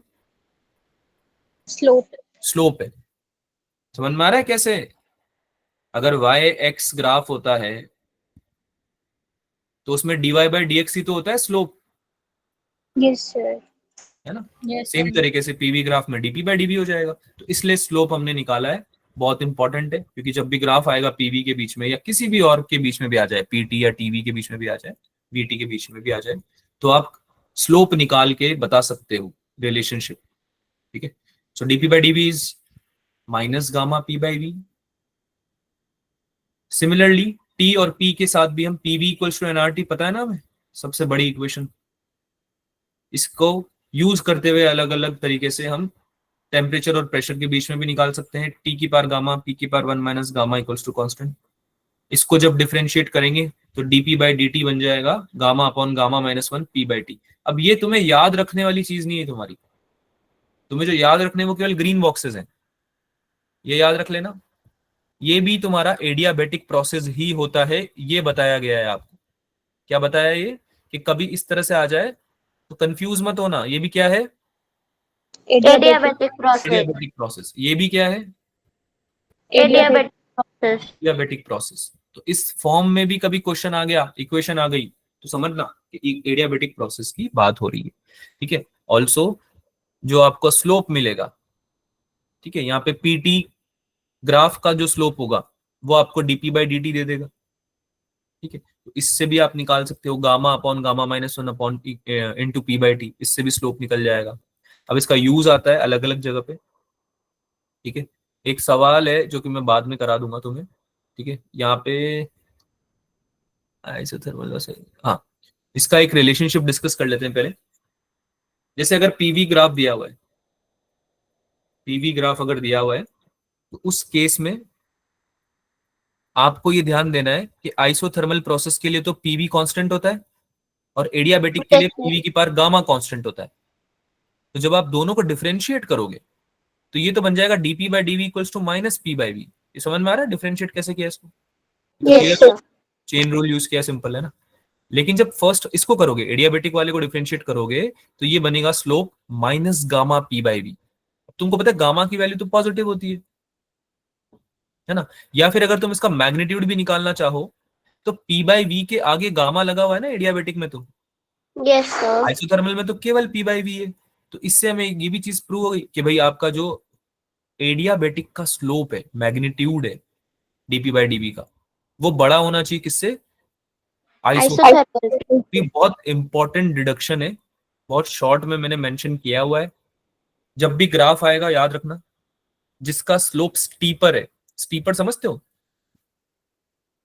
यस चढ़ने में दिक्कत हो जिसमें, यस सर। वो हमेशा एडियाबेटिक की बात कर रहा होगा। यानी एडियाबेटिक और आइसोथर्मल में कौन सा एडियाबेटिक है, कौन सा ग्राफ, ये पता करने का तरीका क्या है कि देख लो स्टीपर कौन सा है। क्या देखोगे, स्टीपर कौन सा है ना। स्लोप ज्यादा होने का मतलब यही तो होता है कि कौन सा ग्राफ स्टीपर है। अब स्टीपर तो तुम समझते हो, अधिकतर बच्चे तुम पहाड़ के आसपास से हो, समझ में आता है ना सबको कौन सी चढ़ाई चढ़ने में ज्यादा दिक्कत आएगी ना। खड़ी चढ़ाई जो होती है उसमें सबसे ज्यादा आती है। खड़ी चढ़ाई समझते हो ना, बिल्कुल वर्टिकल चढ़ना पड़ गया जैसे, यस सर। है ना, यस वर्टिकल माउंटेन पे चढ़ना पड़ गया। तो ये दोनों ग्राफ देख के तुम्हें समझ में आ रहा होगा कि ये वाला जो ग्राफ है, ये वाला F2 वाला, ये थोड़ा सा कम स्टीप है ना, ऐसे चढ़ना पड़ रहा है इसमें। अगर तुम ऐसे चढ़ते हो इसमें तो थोड़ी कम दिक्कत आएगी, है ना, कम ऊंचा है। लेकिन ये जो F1 वाला ग्राफ है ये थोड़ा ऐसे है ना, यस तो इसमें चढ़ने में ज्यादा दिक्कत आएगी, ज्यादा वर्टिकल है ये। Yes sir. क्या लॉजिक समझ में आ रहा है? आपको याद करने का तरीका बता रहा हूं, है ना। तो ये वाला कौन सा हो गया, एडियाबेटिक। कौन सा हो गया ये, एडियाबेटिक। एडियाबेटिक। और ये वाला कौन सा हो गया, आइसोथर्मल। समझ में आया। Yes sir. ये वाला एडियाबेटिक हो गया F1 और F2 हो गया आइसोथर्मल। सिमिलरली ये तो तब है जब हमारा इनिशियल प्रोसेस है आई, और यहां से आप आपका जो दो प्रोसेस है वो अलग लेके जा रहे हो, है ना, F1 और F2। अगर आपने F1 और F2 से स्टार्ट किया और फाइनल, सॉरी, अगर आपने आई से स्टार्ट किया और आपका वॉल्यूम जो है वो कम किया दोनों तरफ में, तो फिर आपका एडियाबेटिक और आइसोथर्मल का ग्राफ रिवर्स हो जाता है, उल्टा हो जाता है। ठीक है, तो इस केस में अब ऊपर वाला एडियाबेटिक बन जाएगा, नीचे वाला आइसोथर्मल बन जाएगा। रटने की जरूरत नहीं, अगेन वही देखेंगे कौन ज्यादा स्टीप है। अब तुम्हें दिख रहा होगा कि ये एडियाबेटिक वाला जो ग्राफ है इस पे चढ़ने में ज्यादा दिक्कत आएगी, ज्यादा स्टीपर है ये, यस सर। दिख रहा है सबको, ये वाला ज्यादा स्टीपर है, ये वाला कम स्टीपर है, ये लेस लेस स्टीप है ना। तो ये आइसोथर्मल बन जाएगा इस बार नीचे वाला, और ऊपर वाला बन जाएगा एडियाबेटिक। ये क्लियर है सबको। Yes sir. और याद रखने का मतलब लॉजिक क्या है इसका, क्योंकि मॉड्यूलस या स्लोप बड़ा होता है एडियाबेटिक का ना, गामा इंक्लूडेड होता है उसके फॉर्मूले में। PV slope among gases dp by dv equals to gamma p by b, यानी कि अगर आप मॉड्यूलस ले लोगे तो माइनस साइन हट जाएगा, ये आपने पढ़ा है।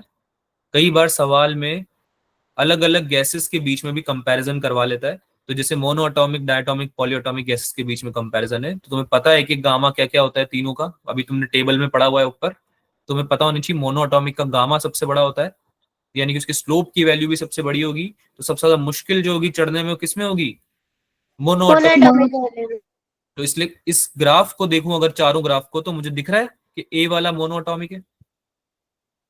Yes sir. तो सबसे मुश्किल Yes, है ए sir. वाले पे चढ़ना, इस पे क्लाइम करना सबसे मुश्किल है ना, ए वाले पे स्टीप है ये काफी ज्यादा, है ना। सी वाला थोड़ा कम स्टीप है, ऐसा है ना, कम स्टीप है ये, तो ये आइसोथर्मल हो जाएगा। ए वाला मोनोटॉमिक एडियाबेटिक, बी वाला डायटोमिक एडियाबेटिक, सी वाला पॉलीएटॉमिक एडियाबेटिक, और लास्ट वाला आइसोथर्मल। ये समझ में आया सबको ये वाला एग्जांपल।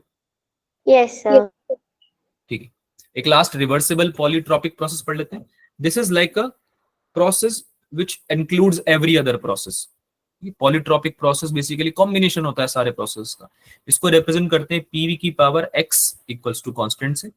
एक्स क्या होता है, पॉलीट्रॉपिक इंडेक्स होती है।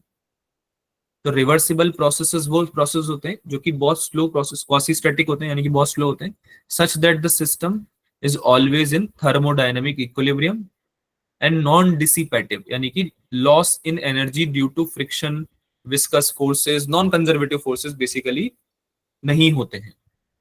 ऐसे प्रोसेसेस को हम रिवर्सिबल प्रोसेसेस बोलते हैं। क्या होते हैं रिवर्सिबल प्रोसेस, जो कि बहुत स्लो होते हैं पहली बात तो, यानी कि हमेशा थर्मल इक्विलिब्रियम रहेगा, थर्मोडायनेमिक इक्विलिब्रियम।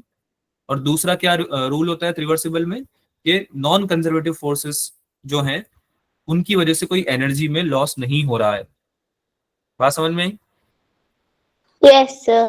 ठीक है, याद रखने वाली चीज क्या है, पीवी की power X equals to constant. अब इसमें तुम एक्स की वैल्यू अलग अलग डाल के देख लो ना यार।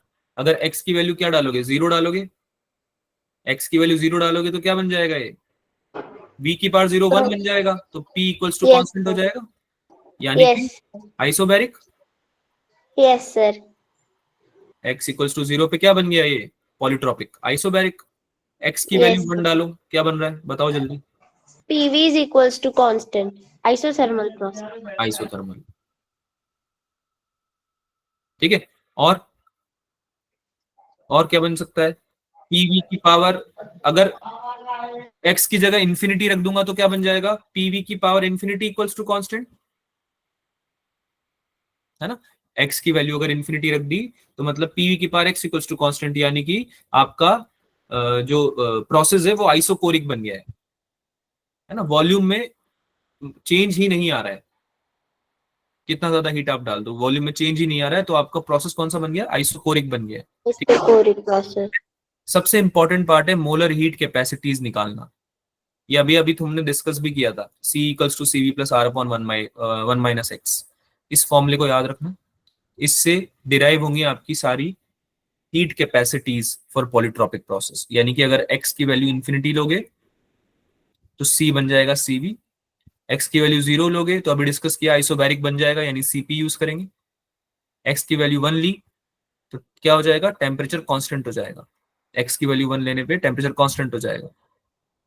मोलर हीट कैपेसिटी क्या बन जाएगी? C की वैल्यू इंफिनिटी चली जाएगी। यानी कि C की वैल्यू इंफिनिटी का मतलब क्या होता है बच्चों? कि कितनी भी हीट दो आपका चेंज नहीं हो रहा है टेम्परेचर।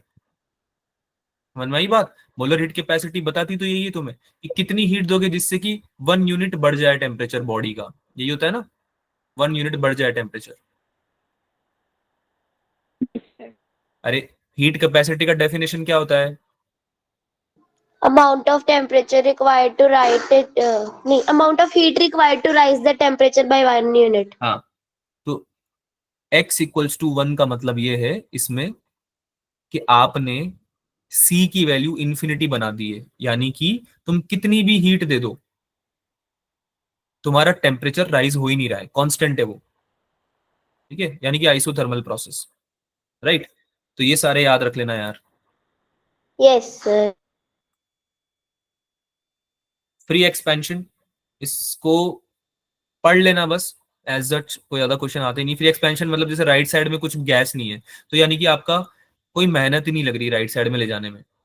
ठीक है, बाहर से तो इंसुलेटेड है ये सब तरफ से, लेकिन अगर गैस एक्सपैंड करेगी तो कोई रोकने वाला नहीं है, इसलिए डेल्टा डब्ल्यू जीरो है। डेल्टा डब्ल्यू जीरो क्यों है? क्योंकि राइट साइड में कोई रोकने वाला नहीं है। वर्क डन करते कब हो? वर्क डन होता कब है? जब किसी चीज के अगेंस्ट में तुम ले जा रहे होते हो किसी चीज को, है ना। Yes. तुमने पेन को उठाया तो तुमने ग्रेविटी के अगेंस्ट में वर्क किया है, राइट। पेन को जब तुम ऊपर उठाते हो तो ग्रेविटी के अगेंस्ट में वर्क कर रहे हो, that's why there exist some work done.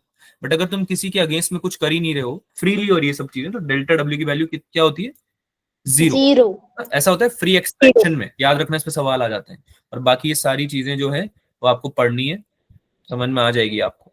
ठीक है, second law of thermodynamics, last चीज है, हीट इंजन्स में यूज होता है, जो कि आपके सिलेबस में नहीं है, लेकिन सेकंड लॉ ऑफ थर्मोडायनेमिक्स है आपके सिलेबस में। तो बेसिकली दो स्टेटमेंट पे बेस्ड है सेकंड लॉ। फर्स्ट है कैल्विन प्लैंक स्टेटमेंट, जो कि बोलता है कि, जो हमने थोड़ी देर पहले डिस्कस भी किया था, कि इम्पॉसिबल होता है पूरे 100% हीट को वर्क में कन्वर्ट करना, इम्पॉसिबल होता है। ठीक है, हीट इंजन बेस्ट एग्जांपल है इसका। Heat is supply so that system does work, लेकिन सारा हीट सप्लाई जो होता है वो वर्क डन में कन्वर्ट नहीं होता, कुछ एनर्जी लॉस हो जाती है। ये बताया था कैल्विन प्लैंक ने। क्लॉसियस का स्टेटमेंट था, heat can not flow from colder to hotter body without doing any external work. Colder से अगर हॉटर जाना है तो आपको कुछ तो वर्क करना पड़ेगा एक्सटर्नली, तभी हो पाएगा ऐसा। Refrigerators are the best example for this. Work is done on the system to extract heat. Temperature maintain करने के लिए आपको एक्सटर्नल वर्क करना पड़ता है उसमें, है ना। Work done on the system. ठीक है, तो ये आप याद कर सकते हो दोनों स्टेटमेंट। इस पे थ्योरेटिकल क्वेश्चन बन सकता है, न्यूमेरिकल एसएच इस पे नहीं बनेगा। आगे चलें बेटा। Yes sir. कुछ 2-4 क्वेश्चन कर लेते हैं यार, थ्योरी का थोड़ा एप्लीकेशन हो जाएगा। ठीक है, 30 सेकंड्स दूंगा मैं सब क्वेश्चंस में, जो ज्यादा बड़े नहीं है उनके लिए, तो उनको सॉल्व करो, then we will discuss.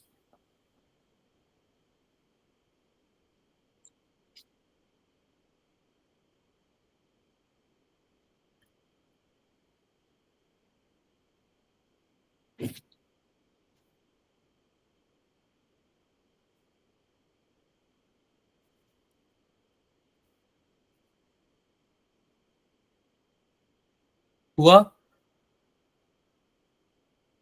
Yes sir. क्या आंसर आ रहा है बेटा सबका? Sir A option. A option आ रहा है सबका? Yes yes sir. सर। ठीक है, काफी इजी सवाल था, जैसा कि आप देख सकते हो।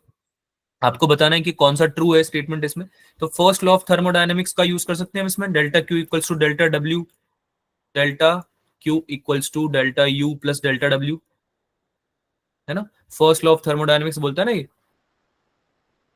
अरे बोलो भाई, हाँ ना बोलो।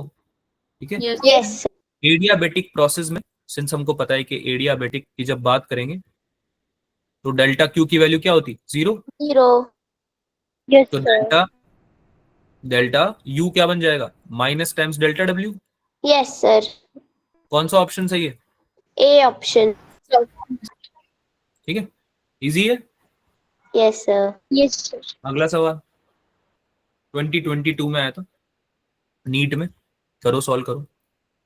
एक रिलेशनशिप दे रखा है तुम्हें, पीवी की पावर 2 इक्वल्स टू कांस्टेंट।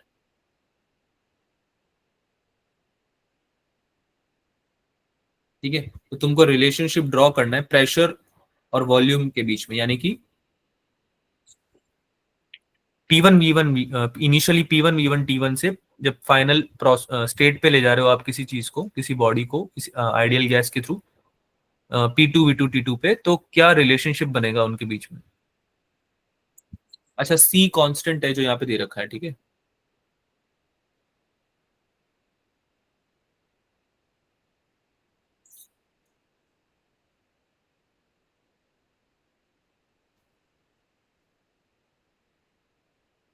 कैसे करेंगे, कोई आइडिया?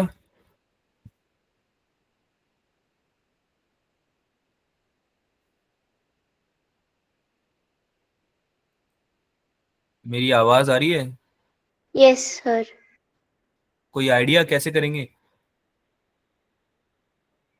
क्या सबको ये दिख रहा है कि अगर P1 P2 से बड़ा होगा लेट से, तो V2 V1 से बड़ा होना चाहिए according to this yes equation, sir. Yes sir. है ना।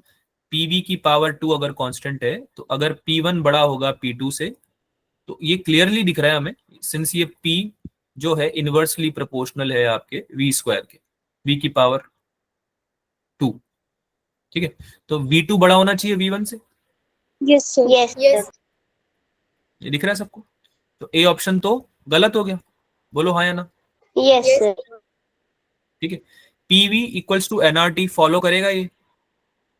यस। अरे पीवी इक्वल्स टू एनआरटी करेगा ना, आइडियल गैस है। Yes yes sir. So we can use this equation. कैसे यूज करेंगे? इस वाले एक रिलेशनशिप में या एक्सप्रेशन में हम यूज कर सकते हैं, इसको पुट कर सकते हैं हम v की जगह पे। क्या बन जाएगा ये? p into N R T by, बोलो आगे बोलो, p इसका whole square equals to constant, ये दिया हुआ expression. Yes sir yes sir. ठीक है, तो क्या बनेगा ये? p की पावर -1 बनेगा, नीचे p स्क्वायर है ऊपर p है, तो p की पावर -1 बचा, कैंसल आउट होके, यस सर। और Yes, t की sir. पावर 2 है, दिस इज कांस्टेंट, बाकी चीजों से मतलब नहीं। Yes sir. तो क्या आपको ये दिख रहा है कि p जो है वो t के डायरेक्टली प्रोपोर्शनल है? Yes sir.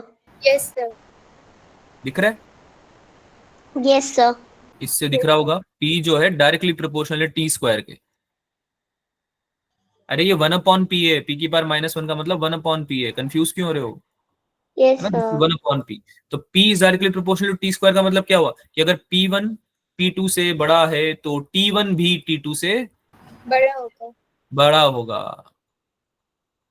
तो ये वाला ऑप्शन भी गलत हो गया, यस सर। यस सर है ना। Now you can see similarly you can check the C option. आप क्या करोगे? p की जगह रख दोगे nRT अपॉन v। p की जगह क्या रख दोगे? NRT upon B. nRT upon v, v square equals to constant, और यहां से आपका एक और एक्सप्रेशन निकल के आएगा which is tv equals to constant. क्या निकल के आएगा? TV is equals to constant. जो कि हमें क्या बताता है कि v2 अगर v1 से बड़ा है तो उल्टा होना चाहिए, यस सर। यानी कि t1 बड़ा होना चाहिए। कौन सा ऑप्शन सही है? Fourth option. समझ में आया सवाल सबको? यस सर आ गया। तो आपको जो इन्फॉर्मेशन पता है ना बेटा, वो इनफ है सवाल सॉल्व करने के लिए। लेकिन दिक्कत क्या होती है, हम क्वेश्चन को इंटरप्रेट नहीं कर पाते कि कहाँ जाएं। जैसे तुम इस सवाल में फंस गए होंगे, हुआ है ना सबके साथ ये। सवाल पढ़ा, यस समझ में नहीं आया कि करें क्या, बहुत चीजें दिमाग में आई। पीवी की पार गामा इक्वल्स टू कांस्टेंट भी दिमाग में आ रहा है, पीवी की पार एक्स इक्वल्स टू कांस्टेंट भी दिमाग में आ रहा है ना। ये भी समझ में आ रहा है कि इनवर्सली प्रोपोर्शनल तो है ये, लेकिन इसको यूज कैसे करें। ठीक है, तो फिर ऑप्शन देखा करो। ऑप्शन तुमसे चिल्ला चिल्ला के चीख चीख के एक ही बात बोल रहा है कि तुम्हें रिलेशनशिप ड्रॉ करना है बस पी वी और टी के बीच में। तो फिर तुम क्या करोगे, तुमको बस एक्सप्रेशन ऐसा डिराइव करना है with the help of P V square equals to constant, जिससे तुम्हें पी और वी के बीच में, वी और टी के बीच में रिलेशन मिल जाए। Then you will be able to think कि शायद मैं आइडियल गैस की इक्वेशन यूज कर सकूं इसमें। ठीक है, आगे चलें। Yes sir. कोई बात नहीं, धीरे धीरे सवाल करोगे तो ये अंडरस्टैंडिंग बिल्ड हो जाएगी, कोई बात नहीं। 2-3 सवाल और कर लेते हैं यार, 2 सवाल एटलीस्ट और कर लेते हैं, फिर जाएंगे। ठीक है, चलो। This was a good question, ये होना चाहिए आपसे जल्दी से। 2022 में आया था, अच्छा question. An ideal gas undergoes for different processes for the same initial state and shown within the process are adiabatic, isothermal, isobaric and isochoric. इनमें से एडियाबेटिक कौन सा है? आया सबका answer? Very yes easy, sir. बहुत ही, है ना। अभी अभी थोड़ी देर पहले मैंने काफी टाइम इन्वेस्ट किया है ना इस पे, तो आपको ये सवाल होना चाहिए था जल्दी से। सबको दिखना चाहिए ये चीज कि फर्स्ट वाला जो है वो कौन सा प्रोसेस रिप्रेजेंट कर रहा है। आइसोबैरिक। कौन सा? आइसोबैरिक। आइसोबैरिक रिप्रेजेंट कर रहा है। यस सिर्फ सर। फर्स्ट वाला प्रेशर कांस्टेंट है ना उसमें। बेटा फोर्थ वाला नहीं पूछा है, फर्स्ट वाला लिखा है ना यहाँ पे मैंने। सो फर्स्ट वाला आइसोकोरिक है। फर्स्ट वाला कैसे आइसोबैरिक हो गया बेटा? दिस इज आइसोकोरिक, है ना। वॉल्यूम कांस्टेंट है, देखो ना बेटा। यहाँ पे अगर वॉल्यूम की वैल्यू कुछ है, मान लो V1 है, तो हर पॉइंट पे V1 आ रही है ना। इस पे भी V1, इस पे भी V1, इस पूरे ग्राफ में केवल V1 ही तो वैल्यू है वॉल्यूम की, यस सर। है ना। दैट मीन्स कि वॉल्यूम कांस्टेंट है, तो आइसोकोरिक प्रोसेस हो गया। Yes, sir. सिमिलरली फोर्थ वाला आपको दिखना चाहिए कि प्रेशर कांस्टेंट है, हर पॉइंट पे एक ही वैल्यू आ रही है प्रेशर की। ये कौन सा हो गया? Yes isobaric. Isobaric. Isobaric. Now these two processes either adiabatic होगा या आइसोथर्मल होगा। बहुत इजी है, अभी अभी डिस्कस किया है। स्टीपर देखना है कौन ज्यादा है। ठीक है, तो 3 वाले पे चढ़ना फिर भी इतना डिफिकल्ट नहीं होगा जितना कि 2 पे चढ़ना होगा। T2 ज्यादा स्टीपर है ना। Yes sir. 2 ज्यादा स्टीपर है, उसका स्लोप भी ज्यादा है, अगर आप समझ पाओ तो ये आंसर क्या आ जाएगा? Second one is adiabatic, adiabatic. है ना। रीजन क्या है? क्योंकि स्लोप ना डीपी बाय डीवी, जो ग्राफ का स्लोप है वो एडियाबेटिक का क्या होता है? ज्यादा होता है। किससे? स्लोप ऑफ आइसोथर्मल वाले ग्राफ से। क्लियर है सबको ये बात? Yes. Yes sir. आगे चलते हैं। बहुत इजी सवाल है, एक और 2023 में आया था मणिपुर वाले सेक्शन में। बताओ क्या आंसर है।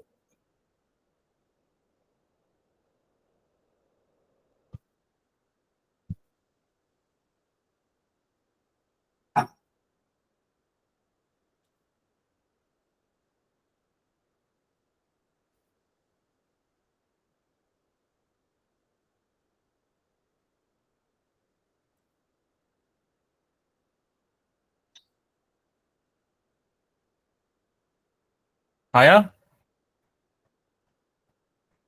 ऐसा कर रहे। ओके।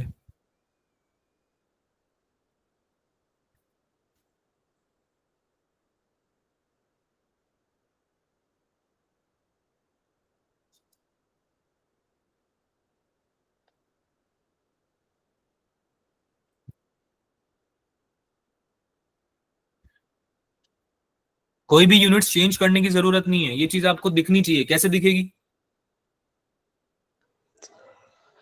सर सब ऐसा ही यूनिट में है।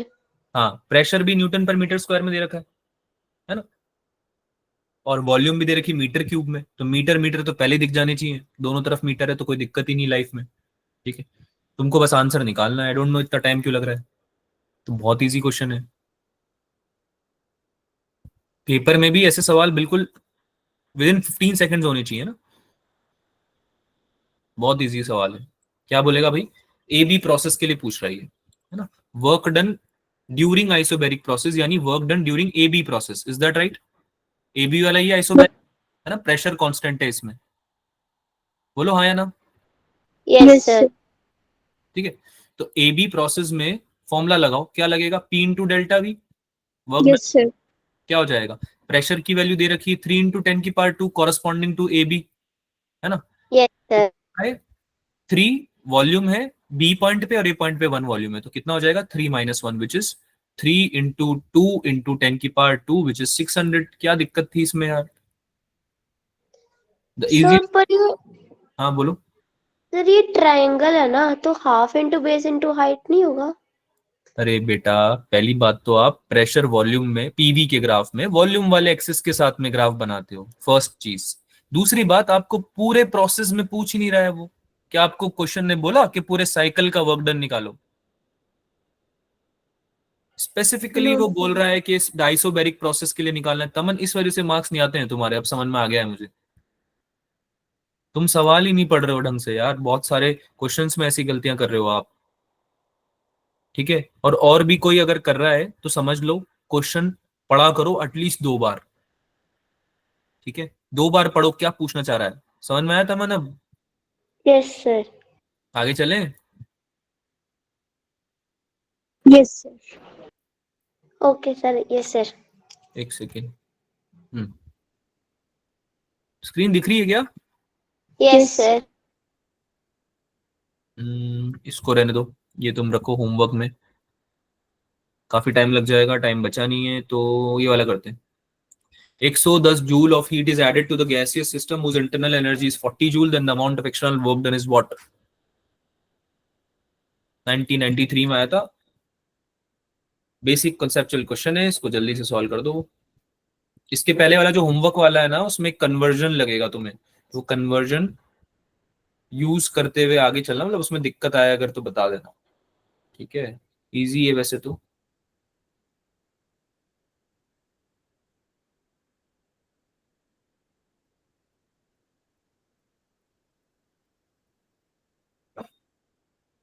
ठीक है, कैलोरी टू जूल 4.184 आपको मानना है। बेसिकली जो मैं बता रहा हूँ ना, इसके पहले वाले क्वेश्चन का बता रहा हूँ अभी, कि उसमें क्या है कि कैलोरी में दे रखा है मामला ना, कैलोरी 54 कैलोरी दे रखा है, हीट तो उसको जूल्स में कन्वर्ट कर लेना, उसका तरीका बता रहा हूँ। ठीक है, इसका बताओ भाई। हो गया सर। हो गया? Yes sir. क्या आंसर आया? 17। बहुत पहले आया था सवाल, 1993 में आया था, लेकिन बिल्कुल बेसिक क्वेश्चन है। कैसे करेंगे? Delta Q is equals to delta U plus W. Delta Q equals to delta U plus delta W. ठीक है, वही first law of thermodynamics. Amount of external work done निकल के आ जाएगा इससे, क्योंकि चीजें दी हुई है तुम्हें सारी, हीट दी हुई है और इंटरनल एनर्जी भी दी हुई है। कौन सा ऑप्शन आ रहा है भाई? सेकंड। सेकंड। ठीक है, 70 जूल इज योर आंसर।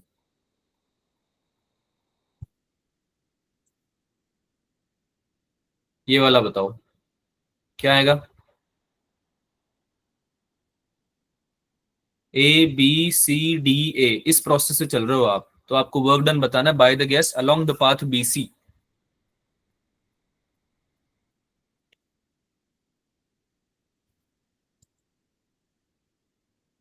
क्या आंसर है? 0। बेटा ये तो देखते ही बताना पड़ेगा ना। बीसी वाले पाथ पे वॉल्यूम चेंज है क्या? कुछ नहीं है, No, sir. वॉल्यूम कांस्टेंट है, तो आंसर यही 0 आ गया। राइट, वर्क डन क्या होता है? पी डेल्टा वी, तो डेल्टा वी ही 0 है, तो वर्क डन भी 0 आ जाएगा ना। यस। 24 में आया था, बताओ, अभी रिसेंट आया लास्ट। इतना इजी सवाल, फालतू में कंफ्यूज हो रहे हैं बच्चे इसमें बैठ के, नहीं होना है। ठीक है, अगेन क्वेश्चन इन होमवर्क, थोड़ा थ्योरेटिकल क्वेश्चन है, दिमाग लगाना इस पे, नहीं आता है तो बात करेंगे। ठीक है, ठीक है, इसको कर सकते हो तुम, इसको करो, लास्ट क्वेश्चन है ये, after this will be wrapping up. ठीक है, इसको कर लो, पर इस वाले सवाल को करके जाओ, 2018 में आया था।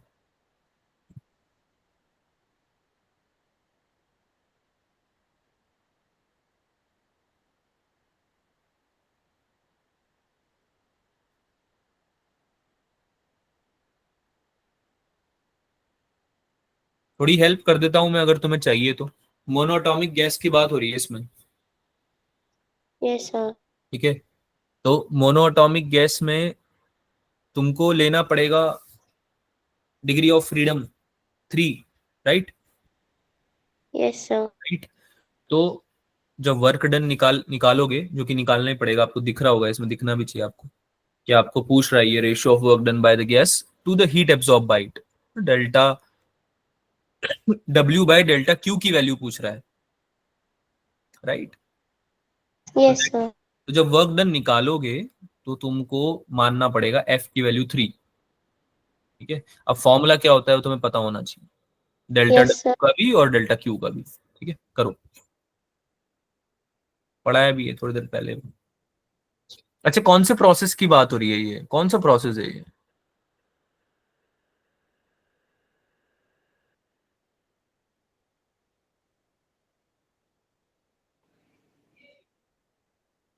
नहीं समझ में आ रहा किसी को? सर ये आइसोथर्मल प्रोसेस है। आइसोथर्मल प्रोसेस कैसे हो सकता है बेटा?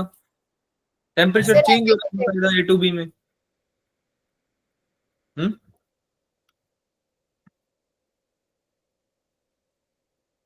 बीटी ग्राफ है, volume yes temperature sir. Graph. क्या आपको ये यस सर। दिख रहा है कि वीटी ग्राफ में जो आपका ग्राफ है वो एक स्ट्रेट लाइन है?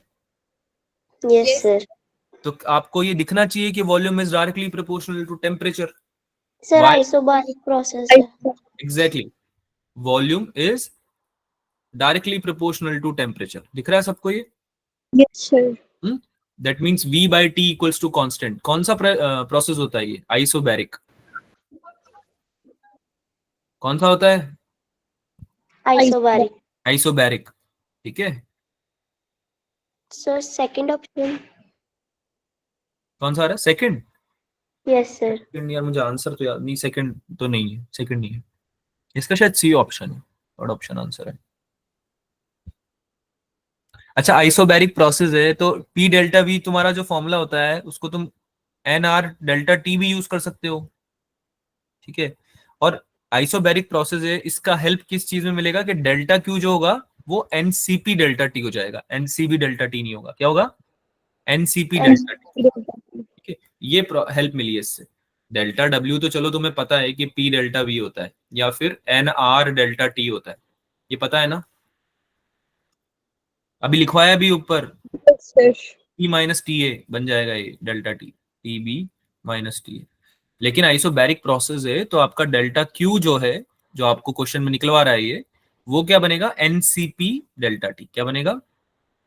NCP delta T. ठीक है। तो ये दो चीजें यूज करनी है, एनआर डेल्टा टी और एनसीपी डेल्टा टी। अच्छा, सीपी क्या होगा? CP sir 1 plus F by 2 into R. 1 plus F by two के 2 by F? F by 2। F by two पक्का? Yes sir. कितनी वैल्यू आई सीपी की? Sir 5.2 into R. हाँ, 5/2 इंटू आर, ठीक है। इसको आप उस फॉर्मूले से भी कर सकते हो, gamma R upon gamma minus 1, है ना? ये फॉर्मूला भी लिखाया था मैंने। तो गामा की वैल्यू मोनोटॉमिक गैस के लिए क्या हो जाएगी? 3? नहीं, यस सर। नहीं यस सर, क्या एफ की वैल्यू होती है 3 बेटा, गामा की वैल्यू थोड़ी 3 होती है। गामा की वैल्यू थोड़ी 3 होती है मोनोटॉमिक के लिए। जल्दबाजी में ये गलती नहीं करना है, इसलिए अलग से मेंशन किया है इसको। अगर आप गामा वाला फॉर्मूला यूज करो तो गामा की वैल्यू पुट करो, अगर एफ वाला फॉर्मूला यूज करो तो एफ की वैल्यू पुट करो, ठीक है भाई। तो एफ गामा क्या होता है? 1+2 बाई एफ।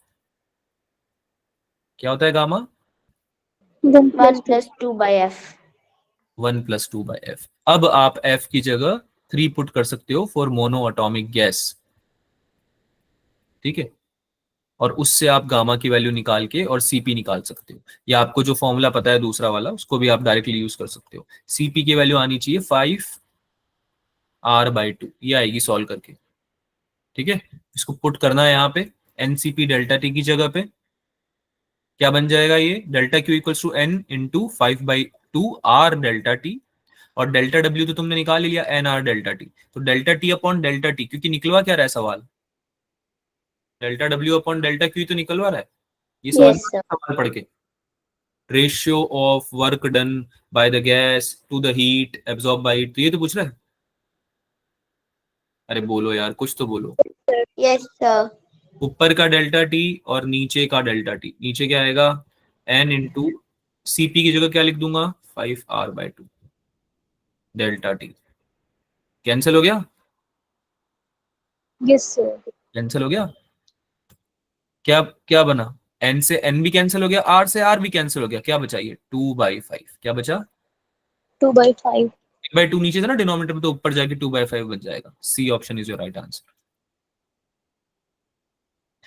फॉर्मूला पता थे दो, nr डेल्टा टी वाला फॉर्मूला पता था, तो डिराइव नहीं करना पड़ा r के टर्म्स में, और ये पता था कि delta Q NCP delta T होता है in case of isobaric. Obviously मुझे पता करना पड़ा कि आइसोबैरिक प्रोसेस है।